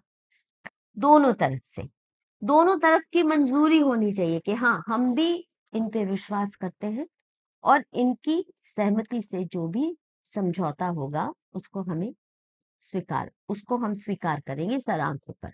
और इसीलिए कहते हैं ना, पंचायत का कहना ईश्वर की आ, आवाज मानी जा रही है। उनके बोल, हाँ, ईश्वर के बोल। वो तभी संभव था जब कंसेंशुअली रिस्पेक्टेड एल्डर्स, जिन सभी लोग जिनका सम्मान करते हैं, वो बैठ के समझौते की दृष्टि से, कंसेंसस द्वारा समझौता, दोनों की आपस में मनमुटाव की खाई को दूर करना, ना कि बढ़ाना, इस लिहाज से बैठते थे। और किसी ने ज्यादती की है तो उसको सजा भी देना, उसको दंडित भी करना। ये नहीं कि गले मिल लो चाहे तुमने मेरी बेटी का बलात्कार किया, वो नहीं। बलात्कार की सजा होगी, पर तथ्यों के आधार पर। और ये नहीं कि 20 साल केस खिंच रहा है। तो ट्रेडिशनल पंचायत इंक्लूडिंग खाप पंचायत, उनको तो तबाह कर दिया अटैक कर करके पार्टी पॉलिटिक्स ने, और ये क्रिश्चियन मिशनरीज ने। कंसेंसस पे चलते थे। सरकारी पंचायत, मेजोरिटी वोट, तबाही। मेजोरिटी मैनिपुलेट कर लो, शराब से कर लो, सिग्नेचर फॉर्ज से कर लो, कुछ भी कर लो, जो करते ही हैं। और डिवाइड हर समाज को, हर जाति को, हर बिरादरी को, हर गांव को, हर मोहल्ले को कर दिया। और ये जो जैसे मैंने कहा, ऑपोजिशन, जिसका काम ही अपोज करना, में कितना मूर्ख है ये बात। और ये देखिए, हर कॉलेज में आपने देखा होगा डिबेटिंग सोसाइटी होती है, वहां भी क्या होता है, फॉर वर्सेस अगेंस्ट। अच्छा, मैं केवल मात्र 17-18 साल की थी जब मिरांडा हाउस में पहले मैं सेक्रेटरी डिबेटिंग सोसाइटी बनी, सेक्रेटरी बनी डिबेटिंग सोसाइटी की। फिर अगले साल थर्ड ईयर में, जब मैं मात्र 18 साल की थी, मैं प्रेसिडेंट थी। अब सेक्रेटरी बन के मैंने कुछ डिबेट जीती भी, तो मुझे इतना उल जुलूल लगता था ये कि फॉर और अगेंस्ट। तो मैं कहती थी, मैं अगेंस्ट कैसे, जल्दी बात में कैसे कह दूं, मेक्स नो सेंस। और फॉर में भी पूरी तरह मैं फॉर कैसे हो जाऊं? तो उस छोटी उम्र में, 17-18 साल की उम्र में, अगर मुझे समझ आ सकता था कि हर इश्यू के ऊपर निष्कर्ष पहुंचने के लिए आपको उसके कई पहलुओं को देखना होगा। Shades of grey, the entire rainbow colors involved in it, उसकी nuances, तब तक आप सही निष्कर्ष पर पहुंच ही नहीं सकते। नहीं तो कुछ भी बक बक कर दो, you just have to be a smart alec, और बक बक कर दो, प्राइज मिल गया। तो मैंने, जैसे मैं प्रेसिडेंट बनी, मैंने बिना किसी से पूछे डिबेटिंग सोसाइटी डिसॉल्व की, डिस्कशन फोरम नाम रख दिया कि अब डिस्कशन होगी इश्यूज पे। आपको फॉर वर्सेस अगेंस्ट नहीं करनी, किसी भी मुद्दे पे आपके उसके अलग अलग पहलुओं को ला सकते हैं। लेकिन हमारी जो सारी पार्लियामेंट तो इसी स्टीफन सेंट स्टीवंस और कैम्ब्रिज की डिबेटिंग सोसाइटी के आधार पे ये फॉर वर्सेस अगेंस्ट, अपोज करना तो अपोज ही करना है, चाहे मूर्ख लगो, चाहे बेवकूफ लगो, चाहे बेहूदे लगो, और जो रूलिंग पार्टी है उसको अपने को डिफेंड करना ही करना है, चाहे मूर्ख बात है और ऑपोजिशन, तथाकथित ऑपोजिशन जो भी है सही बात कह रही है, तब भी आप नहीं मानना। तो कंसेंसस तो बन ही नहीं सकता, और कंसेंसस नहीं है तो डेमोक्रेसी कह ही नहीं सकते। कंसेंसस बेस्ड जब समाज होता है तभी डेमोक्रेसी, प्रजातंत्र, लोकतंत्र कह सकते हैं। और फाइनली डेमोक्रेसी में जो चुन के आते हैं नेता, बहुत इनसिक्योर होते हैं। 5 साल के लिए आए हैं, करोड़ों रुपया खर्च कर दिया, और इतनी इनसिक्योरिटी है कि गुंडे मवालियों को अपने साथ जोड़ के रखना ही पड़ता है, क्योंकि वोट बैंक वही मोबिलाइज कर सकते हैं। और इनसिक्योर जो टेन्योर है, इसकी वजह से 5 साल में पहले रिकवर करो। मैंने 50 करोड़ खर्च किए थे, तो कम से कम 100 करोड़ बनाने हैं। तो शुरू हो जाती है तुरंत ही लूट की व्यवस्था, है ना। इतनी महंगी है डेमोक्रेसी की चुनाव पद्धति, और इतनी वाहियात है। और अगले चुनाव की चिंता, क्योंकि जो पर्क्स मिलते हैं, अब जिसको लुटियंस दिल्ली में बंगले में रहने की आदत पड़ गई, वो तो नखिद्ध हो गया जिंदगी के लिए, वो नॉर्मल जीवन जीने के लायक ही नहीं रहता, क्योंकि आप एक अलग ही क्लास बन के रह जाते हैं। फिर रूलिंग क्लास जो इंपीरियल क्लास होती है, चाहे तहजीब आपके पास सड़क छाप भी ना हो, पर वहां रह के जो नशा है, ये अपने आप में बहुत विषैला है। और इससे ज्यादा बड़ा विभाजन इससे पहले कभी समाज में शायद हुआ नहीं है। और ऐसे लोग हमारे रिप्रेजेंटेटिव कैसे हो सकते हैं? एक और बात कि कैसे डेमोक्रेसी जो है नपुंसक करती है समाज को। जैसा मैंने कहा कि शिक्षा उनके हाथ, हेल्थ हमारी उनके हाथ, हमारे बच्चों को क्या सिखाना है नहीं सिखाना उनके हाथ, कौन सा पेशा करूं ना करूं, कहाँ सेविंग करूं, कितना पैसा करूं, सब चीज पे सरकार का नियंत्रण। सबसे ज्यादा जो लॉ एंड ऑर्डर की monopoly, you can't take law into your own hands, sound so good. कैसे कैसे हो सकता है कोई भी कानून अपने हाथ में ले ले? तुमने मुझे मारा थप्पड़ तो मैंने 4 ठोक दिए, या तुमने मुझे चाकू मारा तो मैं कुल्हाड़ी लेके आ जाऊं। Sounds in principle good, but आप ये देखिए, सिर्फ भारत में नहीं, दुनिया भर में अदालतें कितनी भ्रष्ट, पॉलिटिकली मैनिपुलेटेड, पुलिस कितनी पार्टिजन रोल करती है। और एक नागरिक के पास केवल आप एक ही रास्ता छोड़ते हो, जाके थाने में जाके गुहार लगा ले, अर्जी दे आए। अब मैंने 2 चीजों पे लगाई हुई है, पुलिस ने परवाह नहीं की। अब मैं जब तक कोई सिफारिश नहीं लाती है, पुलिस हमारी, they understand only 2 codes, either a kick from above और अ ब्राइब फ्रॉम बिलो। यानी मैं या तो किसी कमिश्नर से सिफारिश लगवाऊं, या मैं जाके चढ़ावा चढ़ा लूं, तब शायद मेरी शिकायत दर्ज हो जाए, नहीं तो कोई होने की संभावना ही नहीं है। और यही तंत्र पे उम्मीद की जाती है, जो मेरे केस को, मान लो मेरी बेटी को उठा के कोई ले गया, तो पहले क्या होता था, पूरा समाज इकट्ठा हो जाता था, ये कैसे हमारी समाज की बेटी उठा ले गया, कोई हम कैसे होने देंगे, कैसे भी खोज लाते थे। पुरुषार्थ समाज दिखाता था कि अब हमारे घर की बहू बेटी को नहीं इस तरह अपमानित कर सकते, या उठा के ले जा सकते, या कोठे पे नचवा सकते, या सेक्स स्लेव बना सकते। और रिकवर होते थे, और करारा जवाब देने की क्षमता थी, करता था ये समाज, और करना चाहिए भी। अभी क्या है, जाके सिर्फ शिकायत लिखवा दो, don't take law into your own hands. और ये जो लॉ है, मेरी बेटी उठा के ले गए, वो जब तक चढ़ावा नहीं चढ़ाऊंगी, एफआईआर नहीं दर्ज होगी, उनके पास टाइम भी नहीं है, they are overworked, under trained, ना पढ़े हैं ना लिखे हैं ना, मतलब आज के दिन एक जो इन्वेस्टिगेटिंग ऑफिसर आईओ कहते हैं, उसको एक एफआईआर लिखना नहीं आता, 4 सेंटेंस नहीं वो लिख सकता। और ऊपर वाले जो बैठे हैं, जो एसपी डीआईजी, कभी एक लाइन अपने हाथ से नहीं लिखते, कभी साइन भी नहीं किसी कागज पे खुद करते। सबसे नीचे स्तर के लोगों पे ये काम छोड़ रखा है। जो कटिंग एज पुलिसिंग होनी चाहिए, ऊपर वाले छूते भी नहीं उस काम। और वहां पे सिर्फ पैसा बोलता है या गुंडागर्दी बोलती है।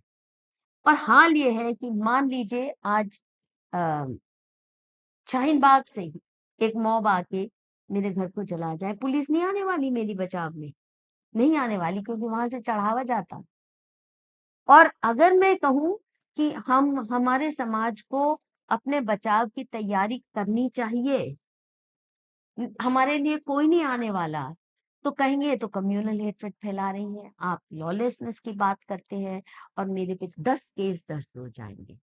लेकिन वो कम्युनिटी या वो मजहबी जो कहते हैं आपके कानून हमारी पैर की जूती के तले, आपका संविधान भाड़ में जाए, हमारा मजहब, हमारी मजहबी पुस्तक हमें यही अधिकार देती है, हमें अधिकार देती है हम किसी की भी काफिर की बेटी उठा लाएं, उसको हम चाहे कोठे पे नचाएं, चाहे सेक्स स्लेव बनाएं, चाहे उसके टुकड़े टुकड़े करके सूटकेस में फेंकाएं कहीं, ये हमारा मजहब अधिकार देता है।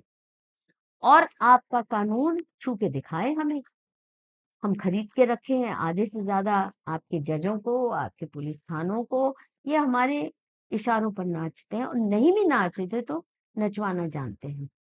और आप देखिए, डर और दहशत से जब भी कोई केस आता है जहां ये मजहबी अ, इदारा उसमें शामिल होता है, जजेस कांपने लगते हैं, दहशत में होते हैं कि अरे मेरी बेटी ना उठवा ले। और अगर उनके फेवर में कर दिया तो माला माल कर देंगे, अगर इनके किसी मर्डरर को, इनके किसी रेपिस्ट को मैंने छोड़ दिया तो माला माल हो जा सकता हूं मैं। और अगर मैंने इनके खिलाफ कर दिया फैसला, तो मेरे पे कुछ भी गाज गिर सकती है।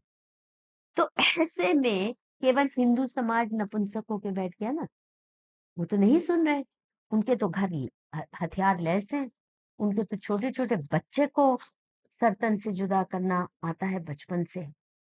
तो नपुंसकता केवल हिंदू समाज को नहीं, वेस्ट में भी देखिए, क्रिश्चियन समाज भी इतना डिसोरिएंटेड हुआ है, क्योंकि उसने भी ये पाल लिया ये सारी गलत फहमियां कि law and order only state will protect. और देखिए इंग्लैंड में लाखों बच्चियों के साथ कितनी बदसलूकी हुई, सेक्स स्लेव्स बना के 12-12 साल की बच्चियों के साथ 35-35 मर्दों ने दुष्कर्म किए, और वो समाज नहीं बचा पा रहा अपनी बेटियों को, परिवार भी टूट चुका है।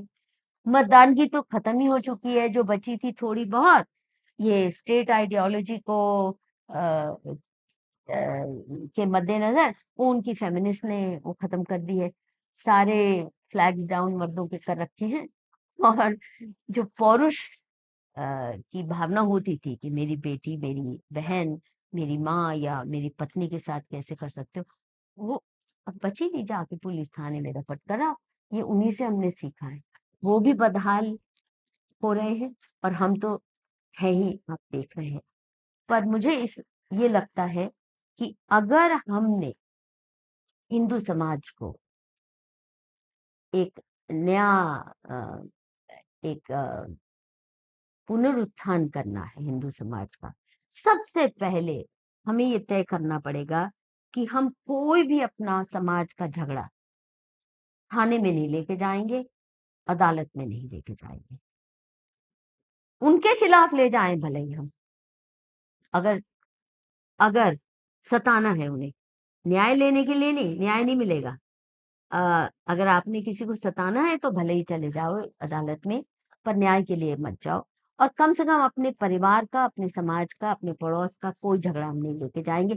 जिस दिन हिंदू समाज ने डेमोक्रेसी का ये सबसे बड़ा ढकोसला क्रैक कर दिया और इससे मुक्ति पा ली, और ये तय कर लिया कि हम अ, पुलिस, सरकारी पुलिस, अदालतें और इनके दरवाजे नहीं खटखटाने, समाज ये तय करेगा। और रिश्ते तभी हमारे बने रहेंगे, परिवार के रिश्ते भी, चाहे प्रॉपर्टी का भाइयों का झगड़ा है, चाहे पति पत्नी का झगड़ा है। आप देखिए, सरकार तय करती है बेडरूम में क्या रिश्ता हो ना हो, कब वो रेप कहलाएगा, कब वो म्यूचुअल कंसेंट का सेक्स कहलाएगा। उनके पास कोई साधन नहीं है ये तय करने का। फिर भी महिलाओं को ही अपने परिवार के पुरुषों के खिलाफ खड़ा कर दिया, ये डेमोक्रेसी के नाम पर, ये इक्वालिटी के नाम पर। हमारे गृह युद्ध, घर का युद्ध, caste war, regional war, linguistic war, कोई भी अ, ऐसी कैटेगरी नहीं छोड़ी जिसको इन्होंने म्यूचुअली हॉस्टाइल बना के गृह युद्ध की हर स्तर पर परिस्थिति नहीं खड़ी करती। उसका एक ही तरीका है, समाज खड़ा हो जाए।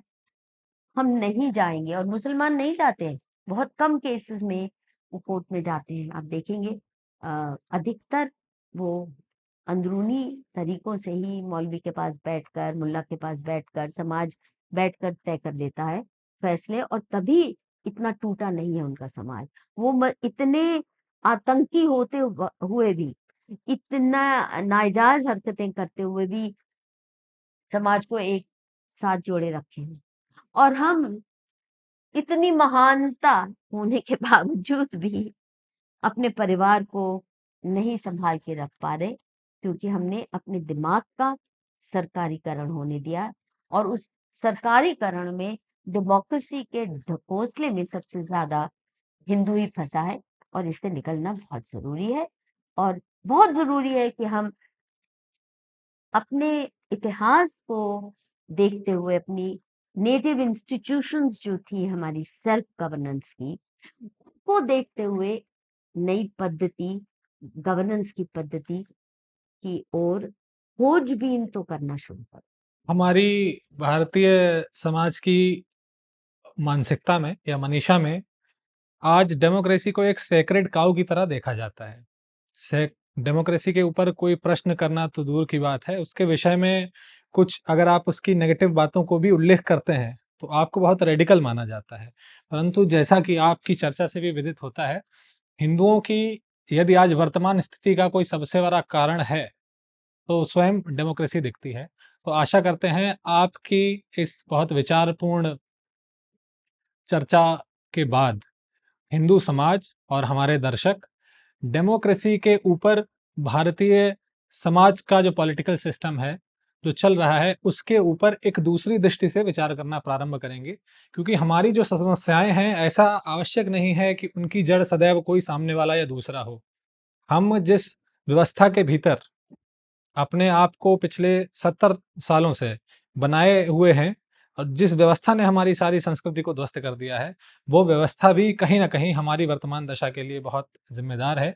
इसलिए मैं अपने सभी दर्शकों से अनुरोध करूँगा कि डेमोक्रेसी के ऊपर आज मधु जी के साथ हमारी ये पहली चर्चा थी, और हमारी चाह ये है कि इस चर्चा को हिंदू समाज आगे लेकर चले। आवश्यकता पड़ी तो हम इस पर अन्य विचारकों के साथ अधिक अपने विचारों का सहयोग देने के लिए इस चर्चा को आगे बढ़ाएंगे।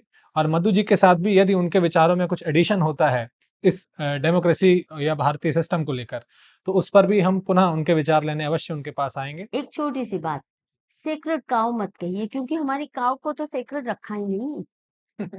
और ये हमारे लिए उपहास करने के लिए कहते हैं, अरे इनकी सेक्रेड काउ है। एक्चुअली हमारी सेक्रेड काउ को जिस बदहाली में छोड़ रखा है इस डेमोक्रेसी ने, क्योंकि freedom to eat, freedom of choice, तो जिसको बीफ पसंद है वो अवश्य खाए। ये भी डेमोक्रेसी की गिफ्ट है। तो हिंदुओं के लिए तो कुछ सेक्रेट बचा ही नहीं, ये भी डेमोक्रेसी की गिफ्ट है। हम तो पूरी तरह से गुलाम होके रह गए at the whims of Mazhabis और मैकॉले पुत्रस, मुझे लगता है ये भी बिल्कुल, तो इसी के साथ हम इस चर्चा को समाप्त करते हैं और आशा करते हैं कि आगे पुनः यह इस चर्चा का पहला खंड था। आगे पुनः इस चर्चा को हम फिर से प्रारंभ करेंगे, फिर से आगे बढ़ाएँगे, प्रारंभ तो हो चुकी है और आवश्यकता पड़ने पर अन्य हिंदू विचारकों के साथ हमको इस मुद्दे पर बैठना चाहिए और इस चर्चा को आगे बढ़ाना चाहिए। आपका नहीं, बहुत-बहुत आभार। आपका भी पुष्कर, बहुत पेशेंटली आपने मेरी बात सुनी है। I am really